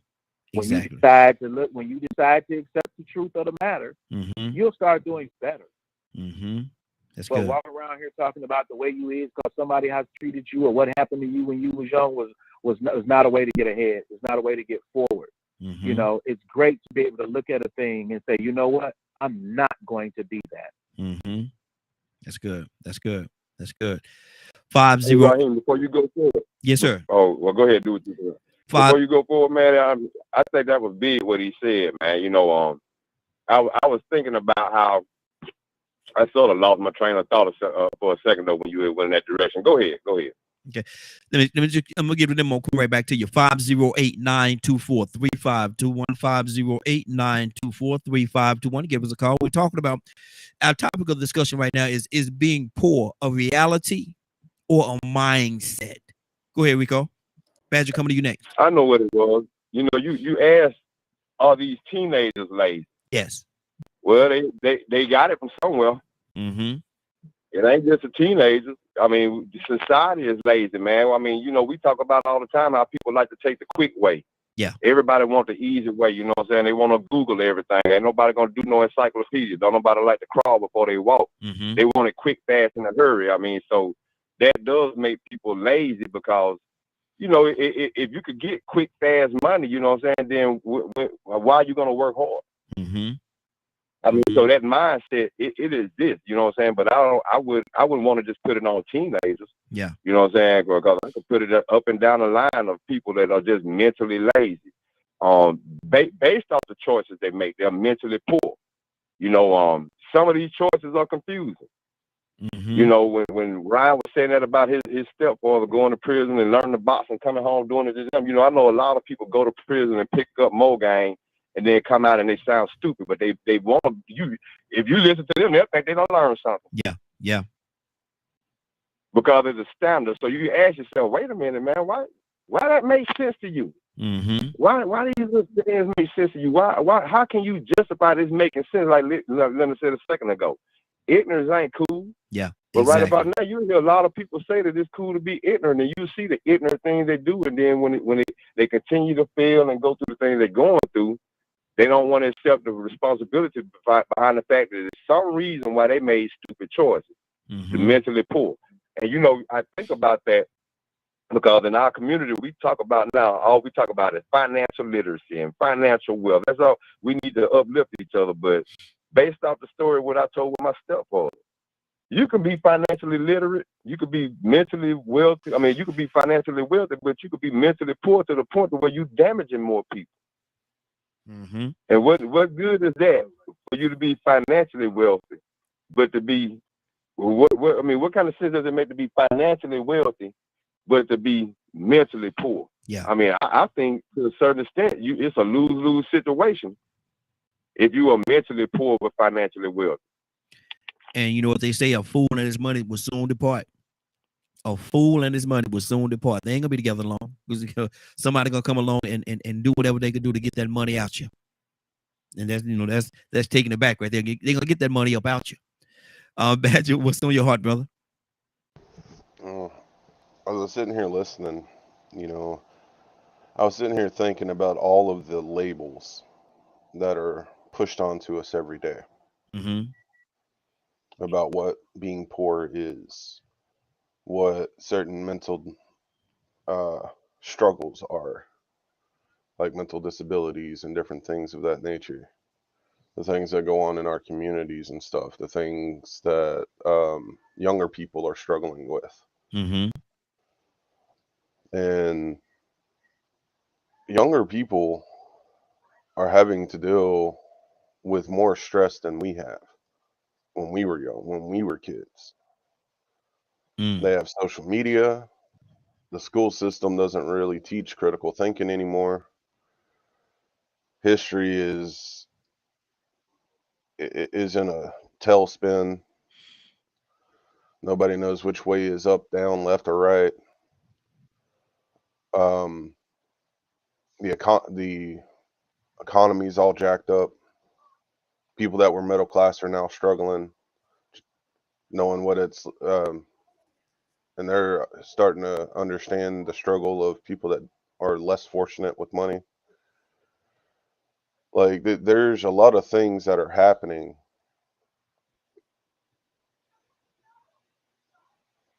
and it's one of those things of who are we going to be in that moment, that mindset. Are we, you know, the stereotype I get or my son gets because of the ignorance of understanding of our mental struggles. And then you add in the emotional ignorance of most of American society. And people that throw these words around, you're being lazy and all these other things, how messed up is that to throw that label onto somebody, to assume that they are lazy and not doing their best just because they don't have as much income? Maybe they are doing their best and that's all they know. So there's a lot to this to me with a poor mindset and things like that. Some people have a poor mindset because nothing else was introduced to them. There's people out here, like, I've had to undo, and I'll be transparent about myself because y'all have heard me say being on this show is hard for me, right? But I've never said why. I grew up with having to undo a mindset of being told I was a robot. I had no emotions because I didn't know how to show them correctly. That I was less than because I didn't know how to talk or write English. Because I can't write a paper because I don't understand grammar. Because my brain doesn't process it right. I was not worth the breath I breathed because I couldn't do something the way people wanted me to. What was your outlet? My outlet? Yes. Was spirit, because no human being gave a damn about me. Hey. Until I met my wife. Mm-hmm. Every person I came across said, oh, it's just excuses. You just got to push harder. Don't show no emotions. Don't do this. You're a man. You got to da-da-da-da-da-da-da. All this bloody nonsense. But not once did a human being actually sit down with me and help me understand that the reason I'm the way that I am is I was blessed with being Asperger's. I see the world differently. I see things in a logical manner. That means a lot of times when it comes to emotional things, I don't process them the same way other people do. Okay. Being Okay. poor to me, yes, we are struggling. We are struggling because of the economy. However, we still do our best. We hold our heads up high and keep walking forward and do the best we can every day and give thanks to Great Spirit for everything that we have and everything that's Exactly. coming, no That's matter good. what it is. So even though I have horrible self-worth issues because of all of the toxicity I received, I'm not who those people said I was. I'm a human being with a gigantic heart that does a ton of research, that spent 20 years studying spirituality and what it is to be a spirit in a human body, to learn how to connect to other things, to connect to other people. I'm not this rage-inducing, dumb, idiotic, autistic human being that the stereotype is. Just like no black person is automatically aggressive or going to go shoot up or rob a house, or some drunk redneck is doing the things that they're doing out there, and so on as the labels go on. They're labels. Who are you in Absolutely. this moment? Absolutely. Good deal. Good deal. Let's keep this thing going. We got a few people on the phone line. I want to go to Shanavia. Shanavia, good morning. How you doing this morning? That's good, Good Badger. morning, y'all. I'm good. How y'all doing? Hey, doing good. Badger just put a lot out there, man. I really appreciate that, brother. We talking about what our topic is this morning is being poor. Is being poor a reality or is it a mindset? Well, I definitely think it's a combination of both. And it reminds me of a conversation that we had it's been a hot little minute ago. But I see people every day that are putting their best foot forward, that from the time they wake up to the time they go to sleep, that are living in tents, that they are walking miles and miles a day to go to job interviews, to go to a library, to be able to put in applications to be able, they just feel on hard times. Mm-hmm. But it's not for lack of trying that they are not trying to get themselves out. However, I do like what everyone has said before me since being gone. I think I came in at the end of Mr. Lennon and then Rico, and then of course Badger just came on. But the mindset comes in as well, is because if you have always been in an environment, and this is what Papa and them did, this is what Grandma and them did, this is what Auntie and them did, and so therefore it's almost expected to assume that this is what you're supposed to do as well. Mm-hmm. And it's not until someone comes and shows you something differently to where you don't have to follow that traditional pattern. You don't have to follow that. There's a world outside of the circle and the community that you live in that you can go and explore, and that you can break this generational chain. Mm-hmm. But we have so many people that are 40, 50, and 60 years in to generational curses to where that's all they know. Yeah, And anything that looks different from that, you must think that you better. And so now you're beating down on me because I'm trying to change something different for not just my lineage, not just for where I am right now, but for the lineage that will come after me. Mm-hmm. So it's a combination of both. I don't think that we could just put it just on the mindset or just on, the circumstances around us. It's both. Mm-hmm. Wow. What's element of that particular question? Is it a reality or a mindset? Which is running more rapid right now in today's day and time with our young people?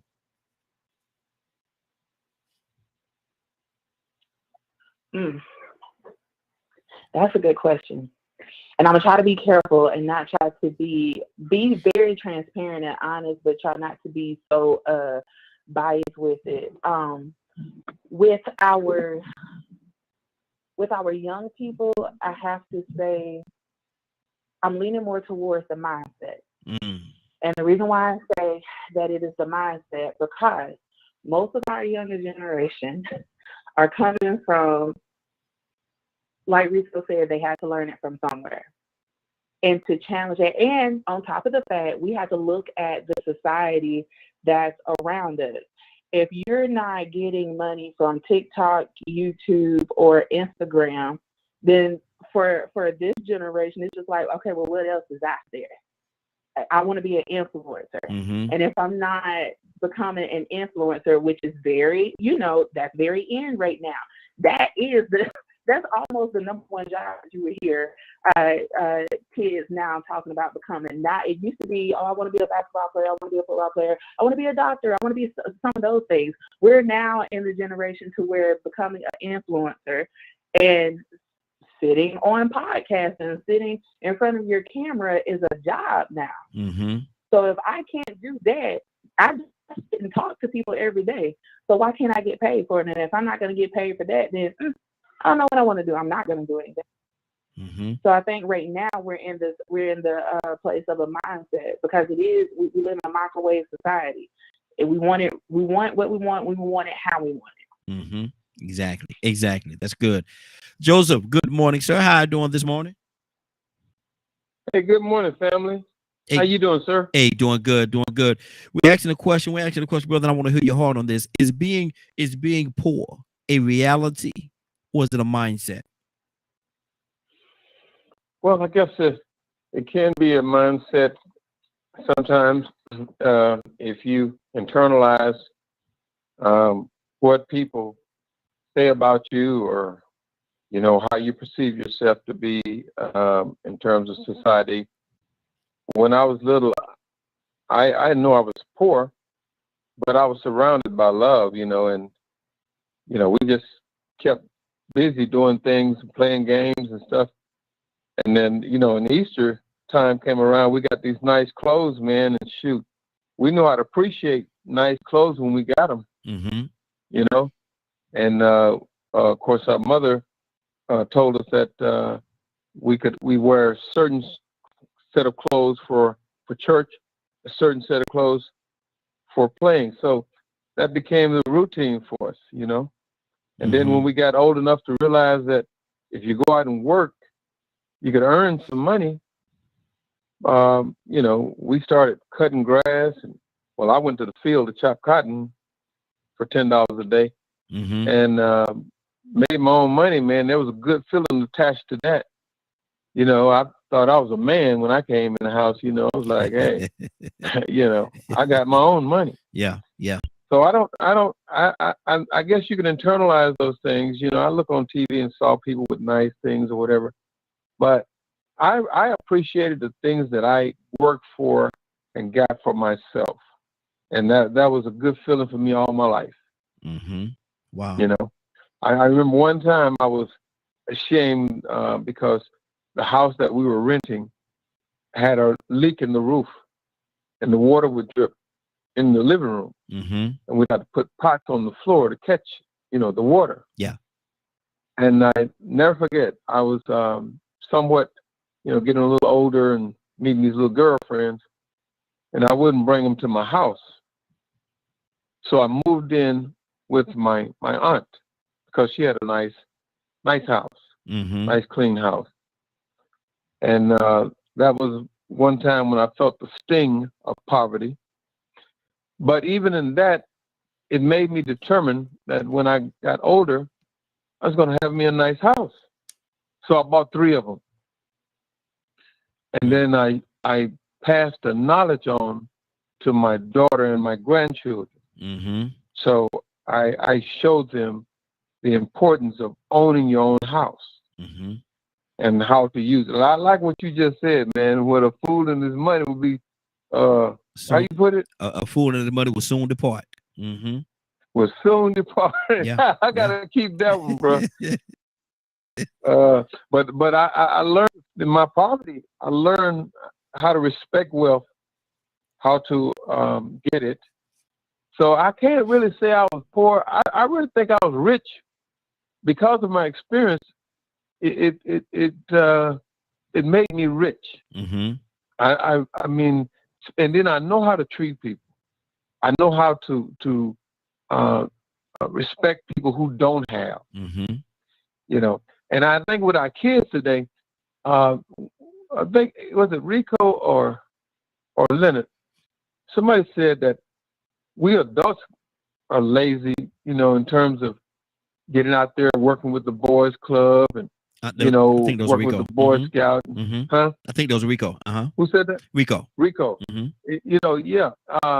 If we would invest in our community and make things available for our youth, we will help them to get on that path to learning to appreciate life and appreciate the gifts that they have, and teach them to be industrious. Yeah. So, you know, I don't think in other words, I cannot blame the children when I've been here all these years. Exactly. That's good. That's good. Let me go to Zamari. Zamari, are you there? Yeah, I'm here.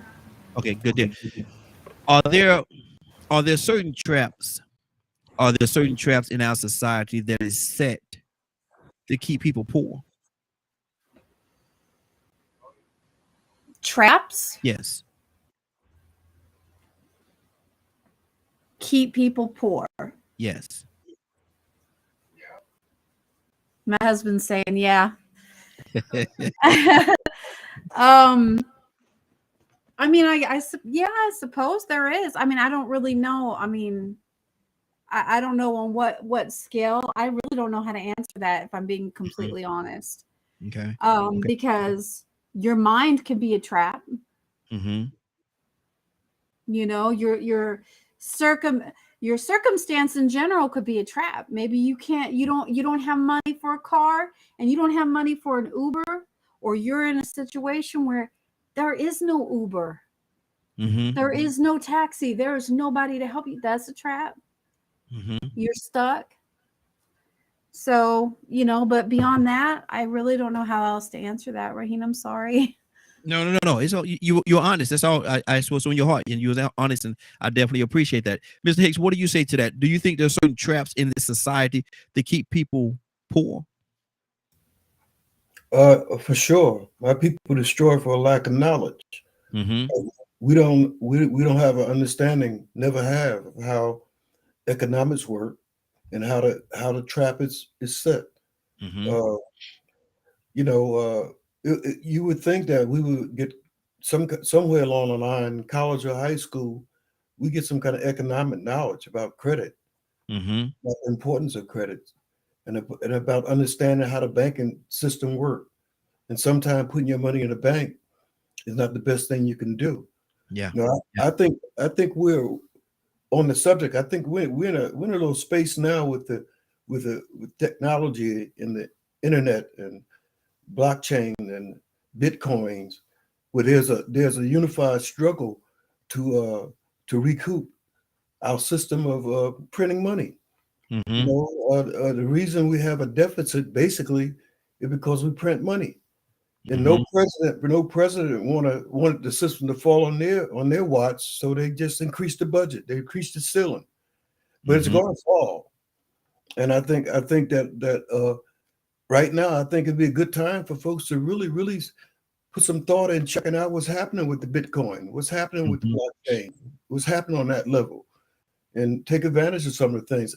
I found, poverty, and I think I always looked at it when I didn't have money, I was broke, and when I don't have faith, I'm in poverty. You Mm-hmm. know, I think it was I don't know who is one of those writer there that's put that down and it hit me. He said being broke is one thing, and being poor is a mind state. Yeah. I'm reading a book now, Rich Dad Poor Dad, Mm-hmm.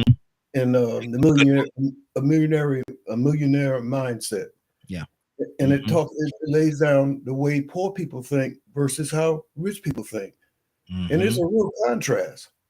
It's a real contrast in knowing that we have been indoctrinated by our environment, by the people around. If you lived in a family that had a poverty cons, I mean, you ask something, so you can, and I think that most of us, I listened to Ryan talking, and I saw that a long time ago. It really was enlightening for me because my mother, we raised a little white kid with us. Mm-hmm. I had to go out in the playground and Newark to go playground and protect him and watch for Mm-hmm. him and recognize dealing with that family that everyone got a story. Every human being that ever come on the planet got a story, and the story laced with struggle. Mm-hmm.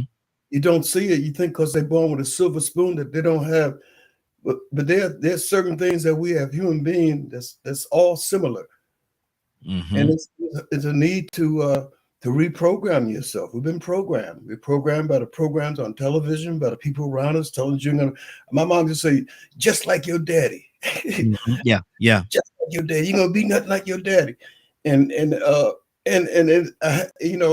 I understand the frustration of having a man that's not standing up to the plate and doing what he had to do, and the frustration and emotion of a woman.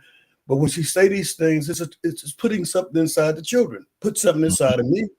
Mm-hmm. And, but uh, but everybody got a story. When you look at them, Exactly. you don't know they got a story, but you can look at it and notice here. You Mm-hmm. felt the same pains that I had in some kind of way. And even though you smiling, even though you being mean to me like that, you're a human being that was wounded and hurt. And it tempers how you look at them. So if Mm-hmm. it tempers how you look at it, tempers how you think about them. You start Mm-hmm. seeing them not through your human eyes, or you start seeing them like you think God would look at them. He There you loves them. go.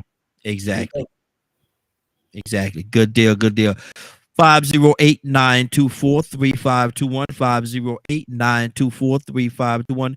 Ryan, is this whole system that we have now, the job system, if you will, trading your time for money, will they ever truly pay you for the amount of time that you give? Because time is valuable. You really can't put a price tag on time. So are we getting juked with this system? Oh yeah, we getting juke.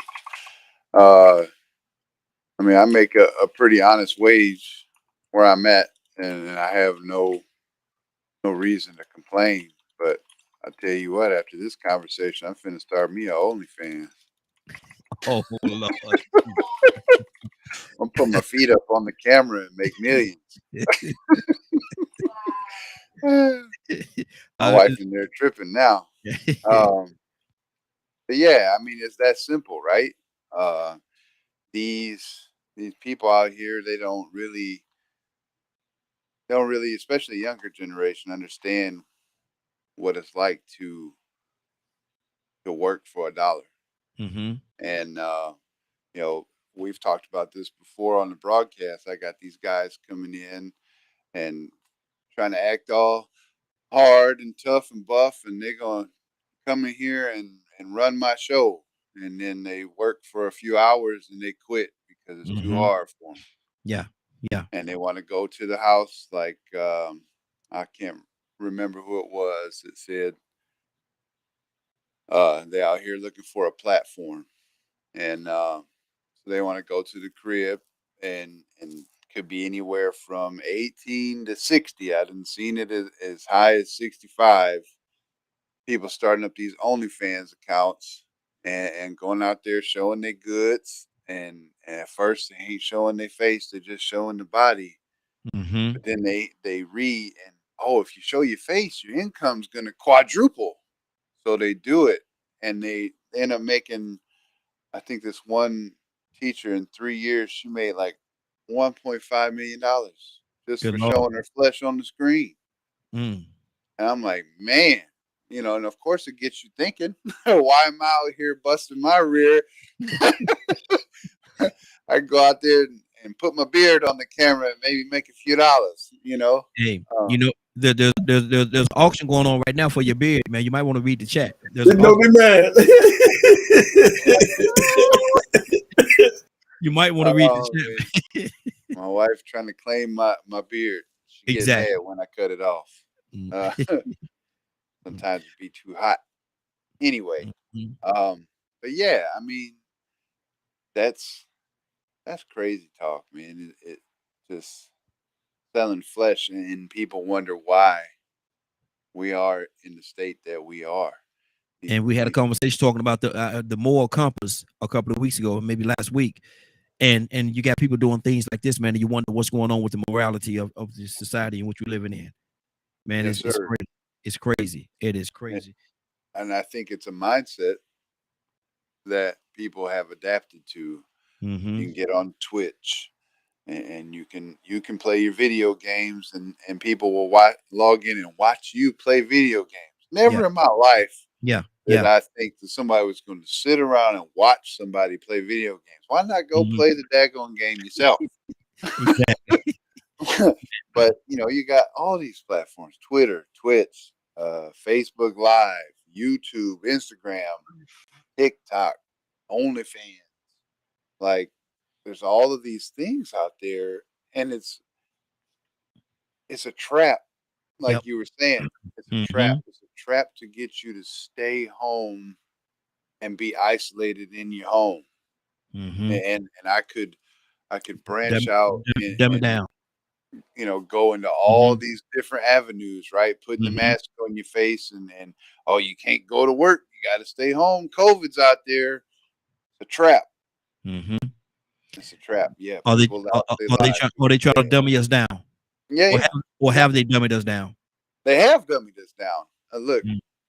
I've said it before. I'm a huge fan of hip hop, and Mm-hmm.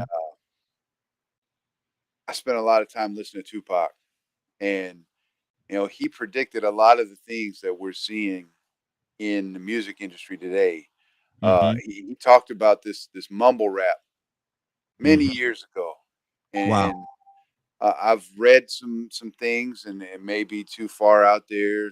Somebody probably call it a conspiracy theory, but I've read things that talk about how they use music to dumb down the minds Oh yeah. of the Oh yeah. people that listen to it. Oh So yeah. if you watch the progressionary chain, you got that late '70s, early '80s hip hop, EPMD, KRS-One, Public Enemy, they all had a message. And then it progressed into gangster rap, where it turned into this violence culture. And now it's progressed into this mumble rap where you can't understand what the guy is saying. You barely speak in English, and it's all about sex, money, drugs, and women. And Mm-hmm. it's all there's no substance to it.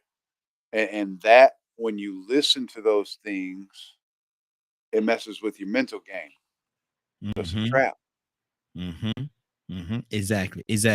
Let me go. We're gonna circle all the way back, but I hadn't Can talked I to hop our in real Navy. quick, Yeah, give me please? 1 second. I'm coming right back to you. Let me go to Navy. Navy, what's on your heart, sis? Go on. How much time I have with you, Navy? Just like 3 more minutes. Okay. But yeah, no, I'm just kind of like sitting back, listening to the conversation because I can't even remember the question that you asked. Or Is after you got done with me. is being poor a reality or a mindset? Okay, you had asked another one. What was the other question that you asked? Man, I've asked a lot of questions. He don't forgot Okay. himself. He I'm asked the, you. I'm the question asker. Well, I just throw them he, out there. Go ahead, Rico. he, I think because I remember for a second ago, and I don't forgot that fast too. See? But Hey Ryan, what's that question go that back he and ask asked you? Ryan, because Ryan just answered the question, so he might be able to remember a little bit better what it was you asked because it's right on the tip of my tongue. Oh, you talking about the last question I asked? Have we the part about being dummy down, or you talking about the one I asked? I asked, Are we being dumped down intentionally? and I asked one before that where I asked Ryan. I said, the money is changing time for money. I don't know which one she's talking about. Are we being juked in the way that we exchanging on the workforce? We're exchanging our time for money because you can never pay for time because time is invaluable. And so are we being juked on that? So I don't know which one you're talking about, but maybe whichever one you want, you could tackle. Well, okay, I'll answer the Duke one. I don't know if I had. I'm gonna be honest with you. It's a serious question. It's a serious answer, but it's also very much not it's not a realistic answer that I'm gonna give because absolutely we being duped for our time. Like I would love to be able to come to work and make like $250,000 a minute. That would be great. But because I feel like that's how valuable my time is. I can't get this time back. You know, if I was to drop dead today, my position is going to be listed by the end of the week. Y'all may send me a card or a nice little arrangement to my let you know it's hard for you off. But aside from that, like no, we're not being compensated for the time that we put in to these jobs, or even for for those of us that have side hustles or businesses on the side as well, we're still not being compensated for that. Why? Because we need money to live, and so we take what's offered, or either we negotiate that. So nah, we're not being compensated for our time, not in a realistic manner, no. Wow. And you want to say something about the other part as well? I already forgot the question. Lord. Let me go to Badger. Badger, what's on your heart, brother? The question that you asked about the money situation and stuff. I want to throw out some things that I didn't even know existed until my accident happened. They tell you when you apply for benefits and stuff that you are only allowed to have so much in a savings account, and you would have to lie if you want to save money by taking it out of your bank accounts and stuff and stashing it in your house. You're denied services if you depending on how many assets you have, of how much access you get to certain things, health insurance, SNAP benefits, anything. So there's that whole trap comment.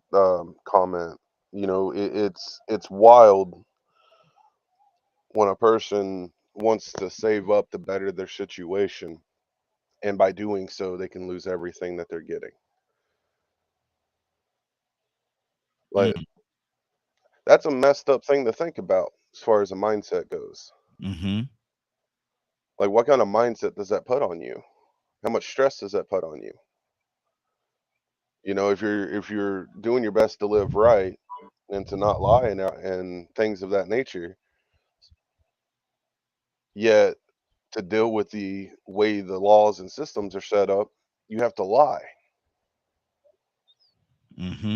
You know, so and we have all these businessmen out there, and it's that, and that's exactly what they're doing.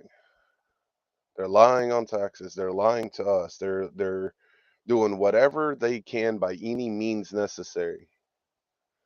And then talking about the YouTubers and Twitch streamers and things like that,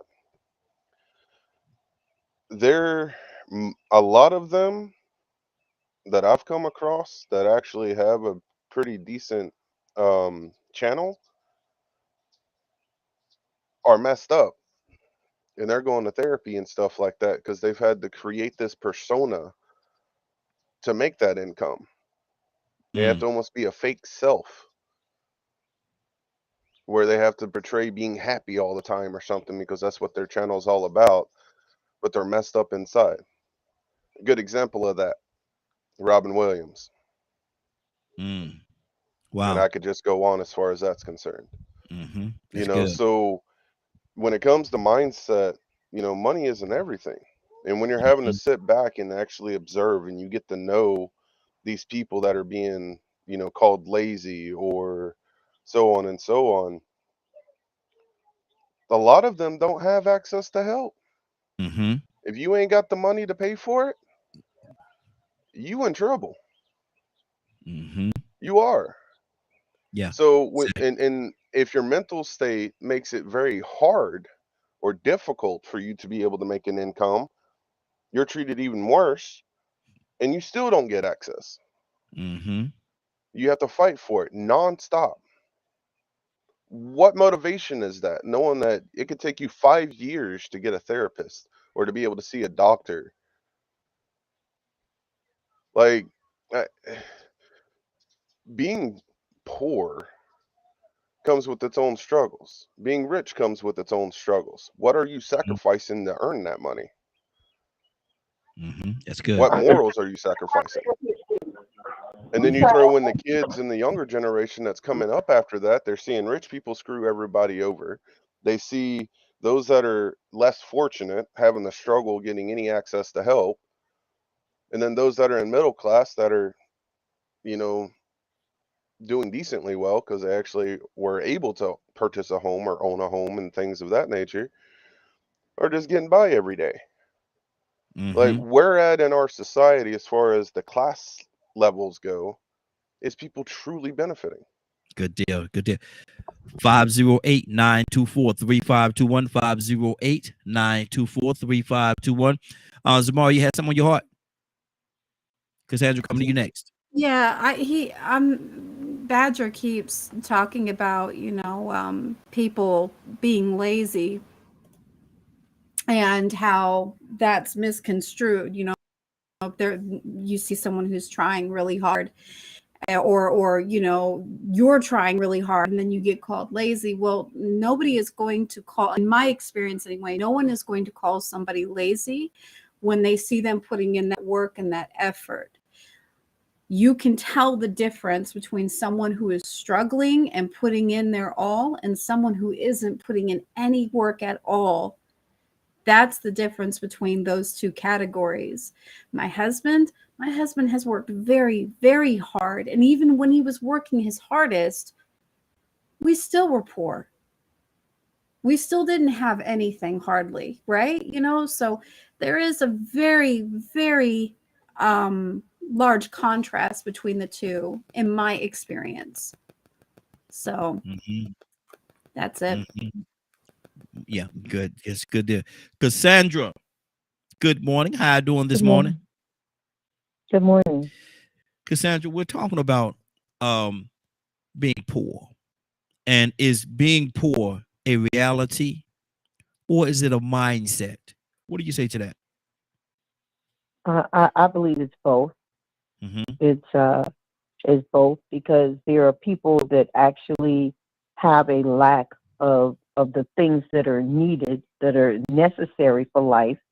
And then there are people that their mindset is woe is me, I don't have anything and I'll never be able to get anything. Those are two totally different things. I'll never be able to get anything. I'll never be able to achieve the American dream. I'll never be, and that's a mindset, but I get people that actually think like that because they see when they're trying to achieve things that our system is set up to make them fail. Mm-hmm. You know, and I'm just going to give an example. A friend of mine is trying to buy a house. She has 2 children that she adopted. She wants to leave a legacy, so she's been fighting to get a home for them. She found a home. She's put like every penny that she could muster up to get the home. They have added on fees and this and that, and Wow. every time she turns around, it's something different that they need her to add. Oh, well, we need you to put this, add this in, $3,500. I mean, just this week, they have asked her for an additional, the closers and all these different people, over $6,000 additional dollars Good on top Lord. of all of the money that she has already put into the house. It's ridiculous because you're setting her up. She's a single mom. You're setting her up to fail. And she's doing everything she can. That's why, and I'm gonna say the word, so I'm gonna go to the corner when that. That's why it pisses me off when people talk about, oh, black people don't be trying that. They just lazy. They ain't trying to do nothing. They really ain't. I hate when people say stuff like that. Mm-hmm. Oh, we just lazy. They just a bunch of lazy people. They just want to be. Why? Even when we try to do better, we get kicked down every time through the system. Wow. So, you know, it's a mindset and it's a reality. Mm-hmm. Wow. Wow. Leonard, what's on your heart, brother? You know, just listening and according to what the question you asked, you know, I'm not into the trap thing or what have you. You know, I just watch where I step. You understand what I'm saying? Mm-hmm. Because one, I know no one has my best interest at heart. Wow. I never go into a situation thinking you care that much about me to do me a favor. And it's that because one, when I need something, I go to God first. Just a little incident here recently where I had to get a plumber, right? Mm-hmm. I called one plumbing company, talked to the guy before, oh, sure, we'll come out, blah, blah, blah, check it out, diagnose it, let you know what it is, $100. Okay, no problem, set the appointment, boom. We'll call and confirm you before we come. Call and confirm before you come, all of a sudden now the price is different. How about you go to hell? I'll call someone else. Yeah. But I don't have to deal with that. Mm-hmm. Because you could have been upfront with me from the beginning. Yep. And that's what I demand from everybody. I'll let you know first. If you come to the table with something other different when we discussed it, it's going to be a problem. I guarantee you. Mm-hmm. The deal is off. It's done. Yeah. You don't go to people that don't have your best interest at heart and think that they're going to do right by you because they're not. Mm-hmm. No one's giving you things for free or anything like that. There's always going to be something attached. And it's best to know what it is up front. When people talk about, you know, I don't get paid enough, you ain't going to never get paid enough. Mm-hmm. Because you're going to always think you want more. But when you sit down at the table and say, I will work for this, that is your contract. Mm-hmm. Because that's what you said you would do. If you want more, you have to have a plan to get more. Mm-hmm. Because no one like you. There are people who actually think that people go into business to help other people. No, they don't. They go into business for profit. Mm-hmm. If you go in with that mindset, you're not going to be disappointed. Yeah. It's all about negotiation, putting things up front, and being aware of the information. It's when people start hiding things. One of the quickest ways to make to really rile me up is to do that. If you tell me I need 200, we come in, well, we need 350. Well, I'm going to take it out of your tail because you didn't tell me that before. Mm-hmm. So you better find that extra money. Mm-hmm.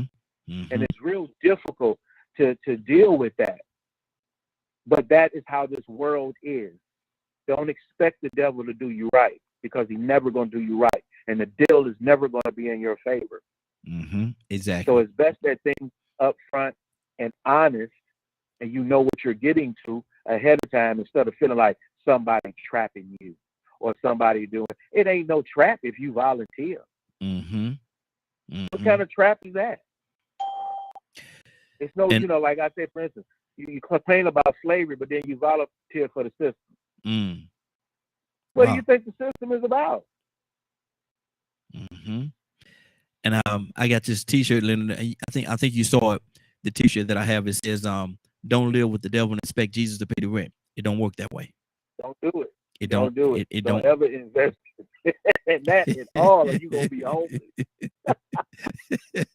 Joseph, what's on your heart, brother? All right. Well, Rico, coming to I you do next. think that there are forces that try to conspire to make people poor. Mm-hmm.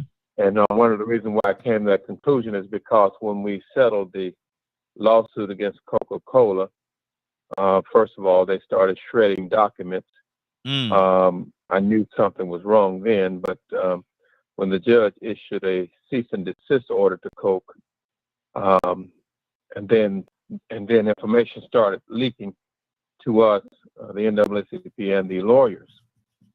We learned that in the 80s, Coke was paying their white employees, I think, $5,000 more than their black counterparts working the same jobs. By 1995, they were paying them $13,000 more.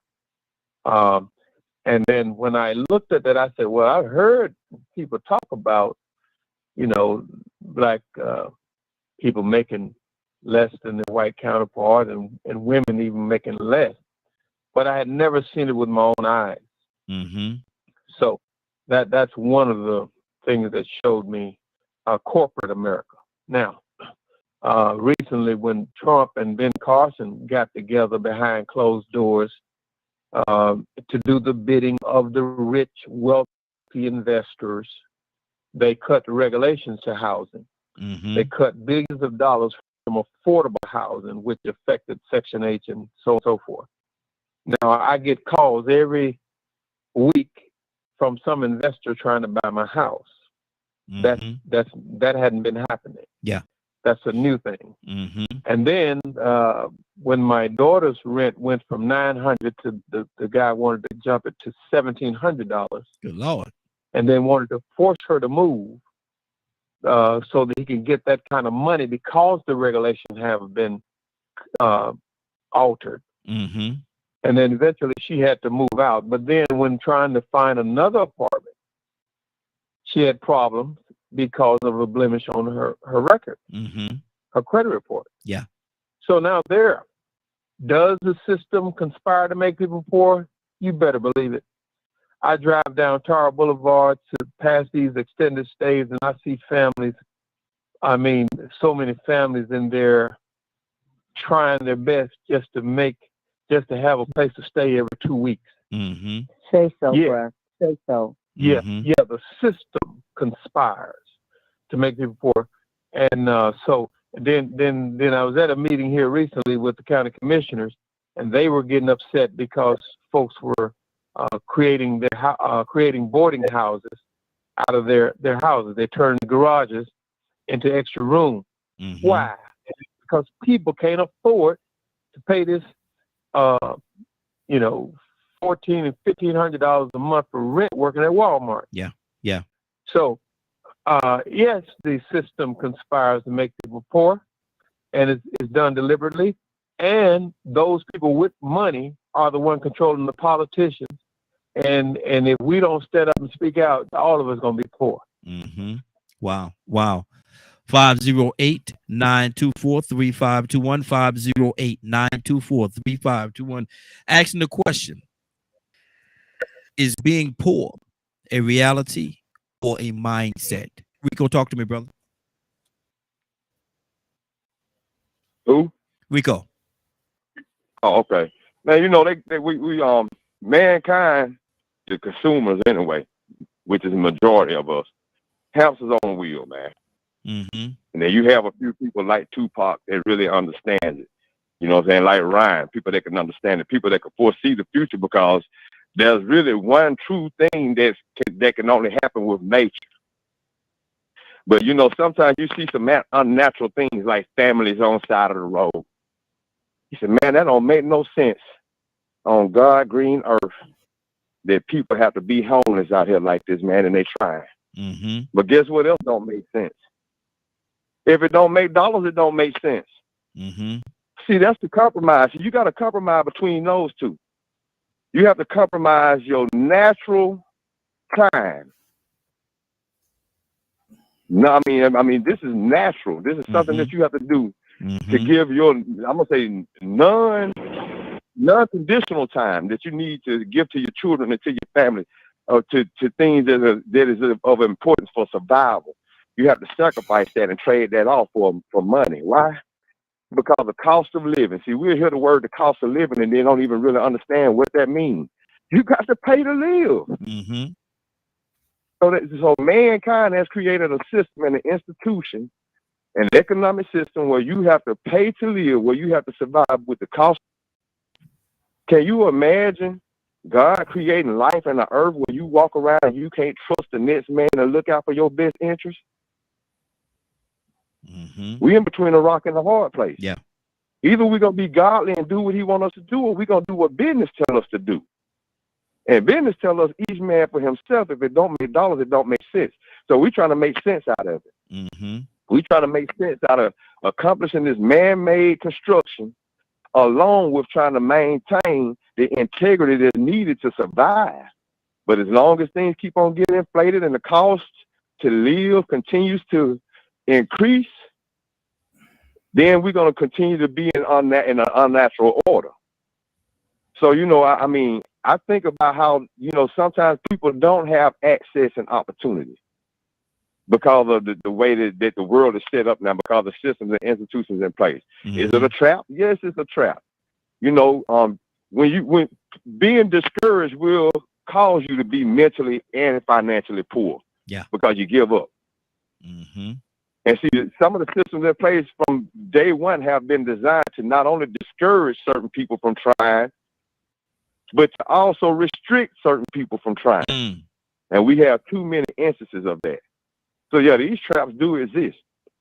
But once again, it comes down to us really being to the point where we're having to conform, and we're being compromised to choose between which one has the most logic and sense. Does it make more sense to be compassionate about man and to care about the priorities of life and what it's going to take us to actually get ahead in the future? Or is it going to take us to want to make it successful in this man-made economic system? Well, now, pimping was bad at one point in time, but now people are pimping themselves. With a value system, where somebody done told you, you know what? It's worth us paying you to have people to watch you play video games. That's profitable. That makes sense. Good business. As long as it makes dollars, it makes sense. Wow. So now you have people that's on OnlyFans that's willing to not have any kind of integrity or nothing really of any kind of benefit besides the fact that people will have found a way to reward them. See, that's what I left out. See, right about now, we have to find a way to reward ourselves by money. If we don't get that reward of money, we will not be able to pay to play. We will not be able to pay the costs that they require for us to live. You won't be able to get the insurance that you need. You won't be able to buy the cars that you need. Not just the things that you want, but some of the things you need. You have to go and get this man-made reward. And so that is going to continue to make people mentally poor. When you have people pulling those strings on that manipulated man-made creation, but everybody that's wanting to be a part of it is caught up in the spell of wanting to attain that. They want to achieve that. They want that financial success. They want man-made financial success more than they want to be recognized for being honorable or having integrity. So now we have to walk around on the planet that the Supreme created, and with the intentions of us, I think, having peace and respect in life and not even being able to trust each other. Man, I tell you, there's a price tag on everything. There's a price tag on everything. And that's the sad reality right there. Everything, people put a price tag on everything. Everything. Mr. Hicks, what's on your heart, brother?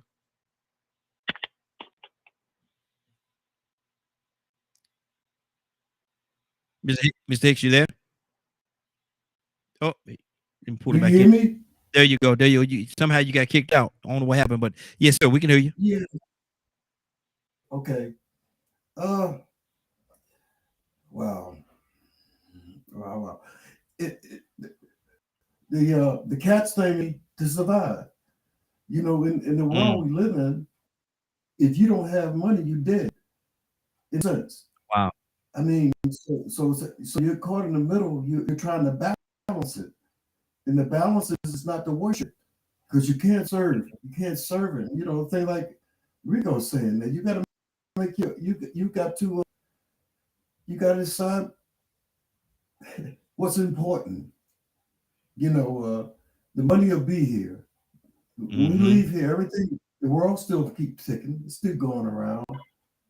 Everything, you know, you can't take nothing with you. You know, it's almost like uh, having a proper value. And I guess, I don't know, I guess if you're blessed to live long enough, everything seems to require living long enough, you know, because as you grow, your mind change. I mean, your whole body change every 7 years, everything down to the very atoms you think. So it's like trying to find the guidance from the ancestors that showed you how to survive in this world. So it's just surviving to live long enough to understand some things and to be wise enough in your youth to listen to people who've been here longer. Because they don't control their life. If they're here longer, you know, they must on some how they said it, only the good die young. I read this thing that was interesting years and years ago. And then I was thinking about it at my uncle's 100-year celebration yesterday. And it was saying, and this is coming from a Maharishi Yogi, coming from a Hindu kind of perspective. But it says when a person lives beyond the age of 85, they don't come here no more. They join the source. And it goes into a thing to think like this here, like maybe I've been here before and I've been here as a woman. Maybe I've been here before and I've been here as a white person or Chinese person. I guess I'm getting deep now. You'll call me crazy in a minute, but I believe ain't nobody gonna call you crazy. I believe, you know, I thought about it when I begin to reach out beyond my culture and start being around white people and talking to them and finding out it was like a real all kind of experiences to see them as human because they saw them through all these other things, your parents and people around you and the lynching, you hear about all this stuff and you got sort of like a apprehension. And then when you get around them, you find out they don't know anything about the history either. They don't teach us history. We don't know history. We don't know what this thing is in America. Why all the powers, all the nobles of Europe, the Prince of, you know, the King, Queen of France and England and Portugal and Dutch and all them folks tried to crush this thing out that was happening here. They want to crush this thing. Don't let this thing happen. How can we have people ruling themselves? How can we have people having freedom to speak? We got to be able to shut up things. Don't talk about that. So we're now at a precipice in this country. We see happen politically where the same arguments that have always been here by the powers that be is they don't want you to say certain things. They want you to agree with the lies that they're exposing, and it puts you in a position. And I think, you know, I was thinking about maybe in 1800s and 1700, all those things. Every time a new generation came, the old folks said, "Man, what we gonna do? These young folks, man, they got so much. They're dealing with so much more than we had to deal with. It's a real confusion. That is the evolution of time. I believe at the very core, everything we see and feel and know is an intelligence that's guiding everything. Yeah. Well, prophecy says this here. It says there got to be a war.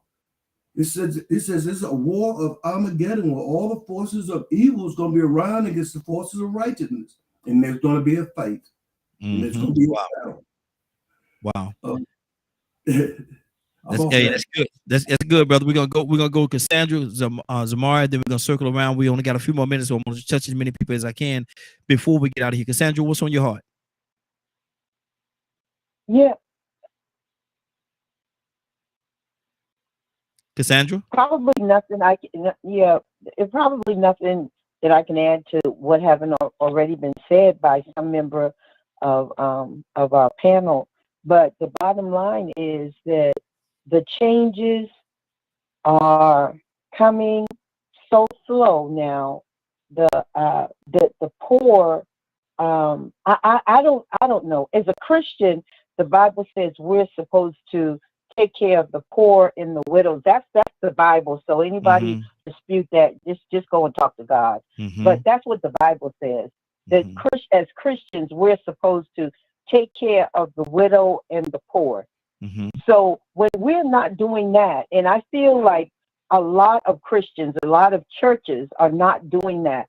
When we focus on doing our part, God can do his part. And the word says that if my people who are called up by my name would humble themselves and pray, turn from their wicked ways, seek my face, then will they hear from heaven. And God said he could heal the land. There's no healing coming to the land because we're not doing what we're supposed to do. Yeah, that's true. We're not doing what we're supposed to do. So we can't, all of the complaining we're doing and moaning and groaning about what's happening, it means absolutely nothing until the people that say that they are the church, which is the people, it's not the building. Until they change in their mindset and they do what we're supposed to do, all of us doing what we're supposed to do, there will be no change. We will have the poor with us always. Wow. Zamari, do you think a lot of times, and we're certainly not going to paint with a huge brush and say all the time, okay, do you think that let me pull you back on the screen, do you think a lot of times the selfish people are the ones that prosper more than the giving people? Yes, I do. Because it's for profit, right? I mean, we see it all the time with, especially with big corporations. They're not doing it for anyone but themselves. You know, so it's always about self. And the people who do have a heart to help others don't ever get there like that usually. And if they ever do, that money changes them and then they become like everybody else. Wow. Not in all cases, but in many. They start out humble, they start out with good intentions, but then that money gets to their head and it does change a lot of people. Wow. Stanley, good morning, sir. How you doing this morning? Morning, Raheem. Doing great, man. Y'all doing okay? Hey, doing good. Good to have you, brother. We're asking the question, is being poor a reality or is it a mindset? What do you say to that? I say it's twofold. It is a mindset, but it's also a reality. Some people that grow up in poverty and that's all they know, if they don't change their environment, then they will stay impoverished. Right? I give you examples of some folks that have grown up in public housing. You know, it's a generational thing. The grandmother was there, the mom was there, the daughter's there, and they grow up that way, and they don't think they can do any better. And then some people who have grown up poor have got no hold of money, but no one ever showed them how to budget their money or handle money, and they've always wanted certain things. So when they get the money, they go out and buy everything they've always wanted, and then they don't know how to manage their money, and then it becomes a reality again that they're poor. Yep. You know, we've been Griffin for the last month. My men's ministry, I partnered with some other folks, and that tornado, there was actually 3 to 4 tornadoes that hit Griffin and demolished that area down there. So we've been down there feeding people. We fed 250 folks 3 weeks ago with spaghetti. We fed another 150 folks this weekend where we took the grill down there. We did hamburgers, hot dogs, and chicken, and gave away sodas and diapers and, coats, sweaters, shoes. And when some kids came through, and this one little girl was so excited. She's probably about 6 years old. And she was telling her sister, wow, we got some brand new shoes. They had never had new shoes before. Wow. So it's a lot of, the mom had like 5 kids, and like I said, they were living in government housing and, stuff like that, and they just didn't have anything. So it can be both. It can be a mindset, but it's also reality. Because if I give you $1 million, bro, and if nobody has shown you how to handle that $1 million, you don't know anything about a budget or financial management, within 2 years, you can be poor again. Let's Look at some of the folks that won the try. lottery. Hey, Stan, Go ahead. let's try that test, man. Send me $1 million and holler at me in 2 years. Well, I'm driving right now, but I'll send you a check when I get home. But seriously, but look at the people that have won lotteries over the years, and then within 2 or 3 years they broke. If you don't know how to manage money, bro, I don't care how much money you have. Yeah. If you don't have that mindset, you live what you learn. Mm-hmm. You live the life that you learn. Yeah. And if no one ever showed you how to sit down and do a budget, write checks, manage your money, pay your bills and all that stuff, pay yourself, then you can have $1 million and still be poor in 2 years or so. Exactly. So it's mindset and it's reality. It's twofold. That's good. That's good. Ryan, talk to me, brother.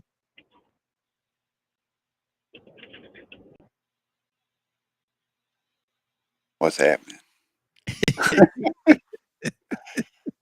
What up, though? What up, though? Yeah, I had a thought and a while back, but I kind of lost it. Yeah. We still focusing on mindsets and traps. Yes, traps and being poor. Yeah, and being poor. How does one dig themselves out of that hole? Because like Stanley just said, man, it could be a generational thing. If a grandmother was in the project, then the mother's in the project, then the child is in the project, then she have other kids, and they in the project. It could be a trap where they feel as though that's where they're supposed to be because the whole family has always been here. This is where we grew up. Yeah, that's what I was saying. I think when we first started talking about this, is people get they get put in this hole where they think they got to stay where they at, and they told their whole life that you ain't never gonna come out of this. The man trying to keep you down, the system trying to keep you down, and when you hear those things so many times, you get stuck in that mindset. You get stuck in that hole, and like I said, it's 2023. Like, ain't nobody trying to hold you back no more. But people gotta stop teaching their young ones that. They gotta start showing them another way, or a different way. That there are things out there that you can do, um, that can get you up out of there. I mean, there's so many. I think Rico had mentioned this a few weeks ago. There's so many different avenues out there now, mountain climbing and all of these different things that you can use. What we've been saying are kind of like those little niches, these platforms that can get you that money to get you started. But you don't necessarily have to do that. You just got to think outside that box that you put in. You don't have to look at those people over there and be jealous about what they have. Just be like, man, I need to get to where they're at and start focusing on reading. And instead of looking at the YouTube and looking at the TikTok and Facebook, using that tool in your hand, this tool right here, and start using the Google and start reading about how you can do things to get yourself up out of that situation so you can stop being poor. I don't know about you, but when I was poor, I sure didn't want to stay that way. Oh no. Oh no. And I moved myself to get out of that, right? I had to, because if it was either that or go to jail. It was either that or end up dead like my cousins, or end up dead like homies over here, right? And I definitely didn't want that for myself. I've been beat up. I've been beat down. I've been shot at. You know, it's not something that you want to continue to live through. You got to pull yourself out of that mindset and understand that there is a better life out there for you, and ain't nobody gonna hold you back from it but you. You know what the Lions should do, man? They should get out of that mindset of losing. Never. They should go into hat making business. That's a sharp hat there, man. They should go into hat. Stop playing football and just go into hat making business, man. They should do pretty good. Hey, Let me hat go to is fire. This hat is exactly. fire. Oh yeah, it's a sharp hat, man. Sharp hat. Wrong team, but anyway. Badger, what's on your heart, bro? Once again, it's mindset. Mm-hmm. You know, and Not everyone's meant to make money. Some people are chosen to walk a path where money really isn't a thing. They'll be provided for, but they're not going to be a millionaire. Mm-hmm. But not everyone's called for that path either. So it's, Cassandra has seen it, other people have seen it. And yes, there are times where making a choice is a whole different matter. Mm-hmm. But when you are doing your best, the best that you possibly can, once again, like I was saying earlier, you know, we do need to acknowledge that the system isn't as helpful as people think it is. Mm-hmm. It's going to tell you to get a divorce. It's going to tell you to sell your house. It's going to tell you the more anything that you own is, affecting what you are able to get. Mm-hmm. Because sometimes the stress levels of maintaining a job is too much. Mm-hmm. Maybe the person wasn't taught how to handle stress or taught how to handle money and things like that, and they get so overwhelmed that they find it hard to maintain that job. Or Mm-hmm. maybe they're working and they just, they don't have that house that's already bought. They don't have that house that's going to be passed down to them.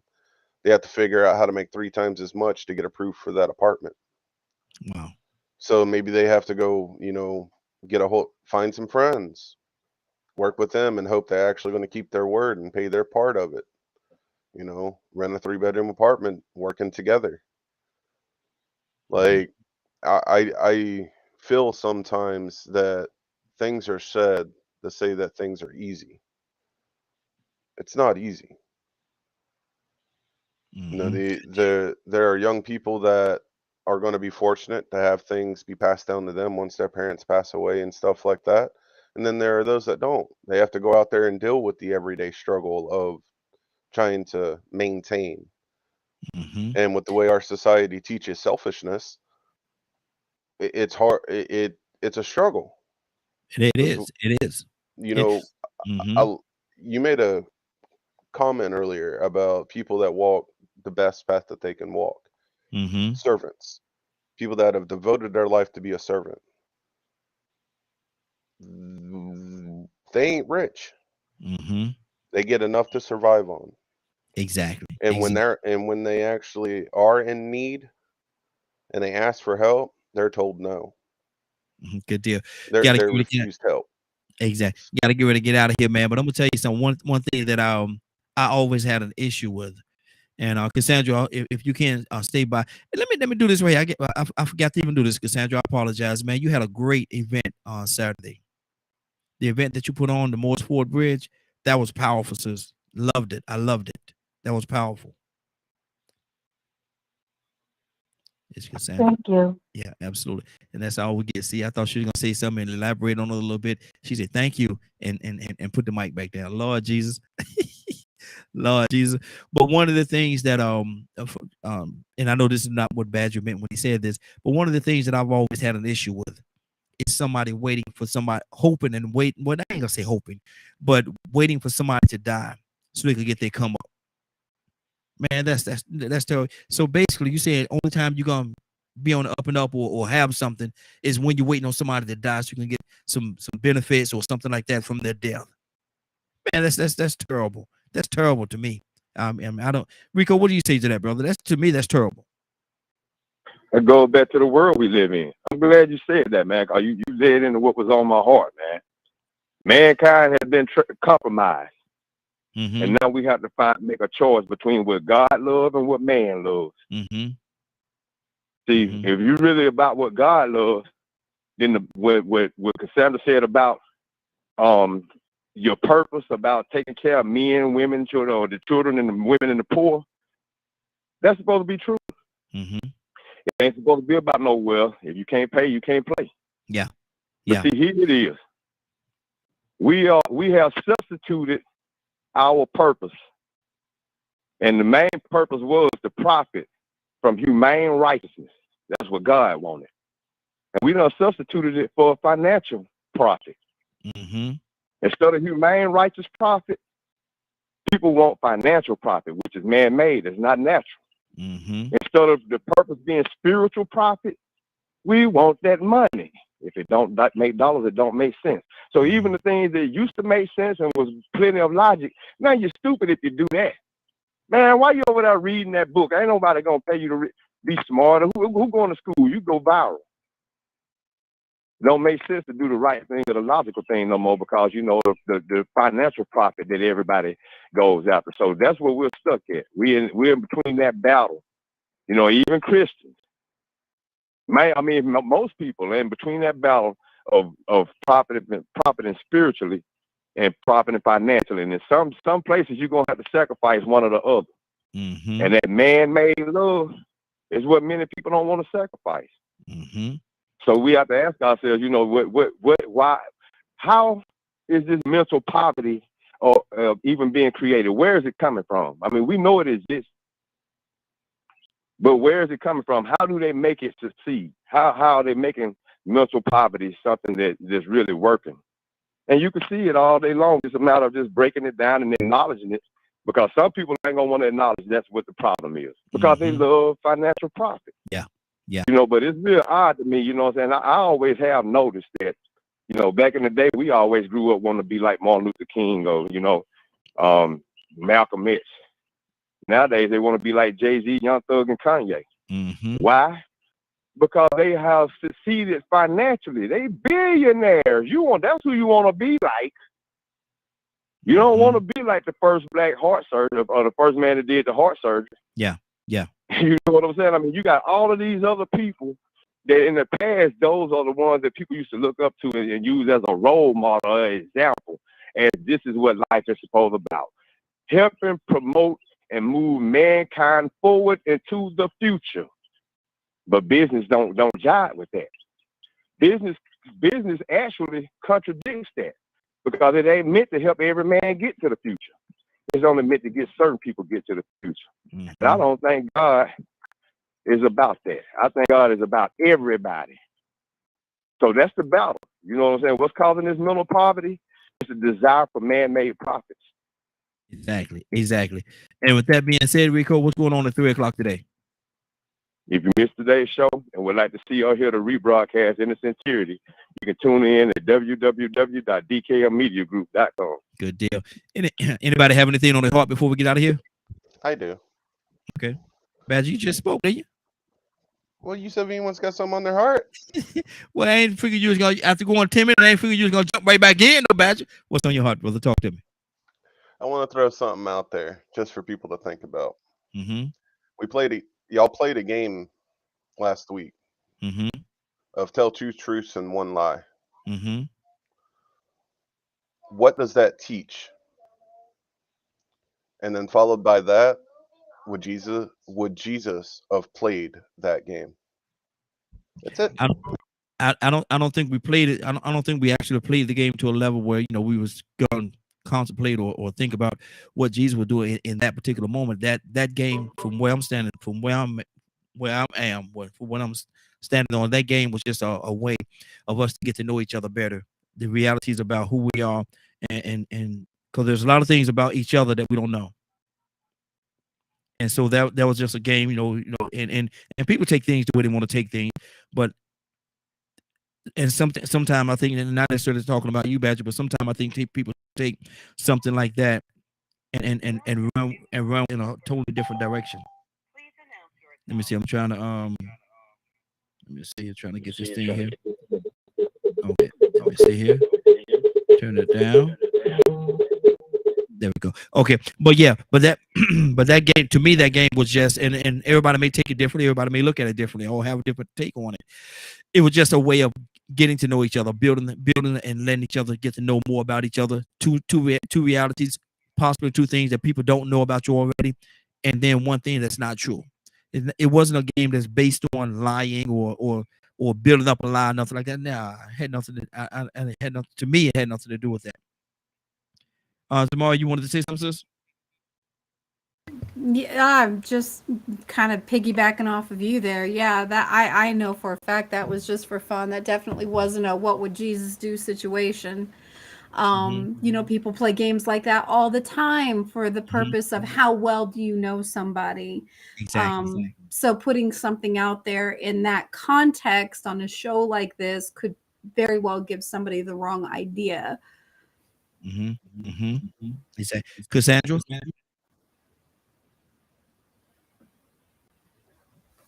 Cassandra. Yes. What and everybody got their own take on it. What did you get from it? It was a learning. It was just what everyone said. I don't have to go into it. So, but people take things, the way that they, there's a term that I use, and I'm gonna leave it right here, as our boy says. I'm gonna leave this right here. What some people are so heavenly bound they become no earthly good. Yeah. We got to stop trying to be super deep, super spiritual, everything, I don't live like that. So let's not do that. It's just a game. Yeah. That's all it was. Exactly.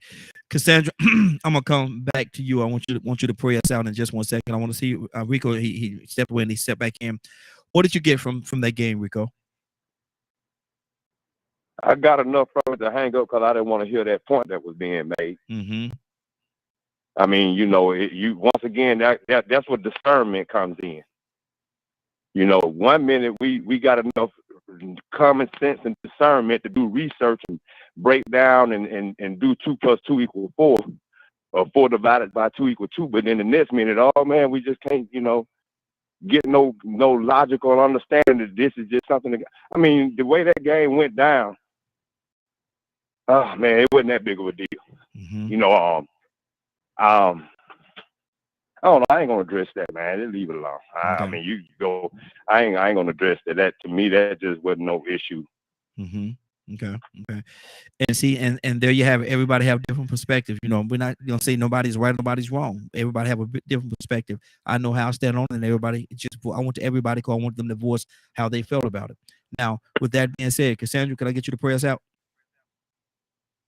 Yes, Father, first of all, we just want to thank you for your goodness and your mercy. God, we thank you right now that you've given us the ability, God, to live, breathe, and have our being, which is all in you. Father, right now, I just ask you to bless everyone under the sound of my voice. I ask you to bless every panelist on this network and on this radio show. God, we ask you right now to strengthen us, God. Give us divine direction for our lives, God. None of us, God, have all the answers, but you have them all. And if we seek your face, you will guide our path. We thank you right now, and we ask you to bless Willa, God, wherever she is today and whatever is going on while she's not here. We always miss her presence. Thank you, God, for keeping us. Thank you, God, for blessing us.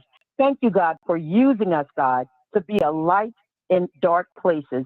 These and all other blessings that we ask and pray in your precious and holy name. Amen. Amen. And Willa gonna have us. Willa, she should be back in a few days. And she gonna have a story to tell y'all when she get back here, boy. Y'all gonna be so excited to hear. I'm gonna let her tell you. But listen, it's been a great broadcast. I want to thank everybody for joining us, and more than that, I want to thank you for allowing DK Media Group and Associates and the Morning Glow for giving us the opportunity to be a part of your morning. It is now 10:19. You're about to exit the Morning Glow, but before you go, I want you to do me 2 favors, if you will. 1, I want you to continue to pray for us because we're certainly praying for each and every one of you. Number 2, why this is real simple, I want you to go out there, find somebody, and give them a hug because you never know. I got threw off a little bit. Y'all excuse me. Let me start over again. Let me see. Okay.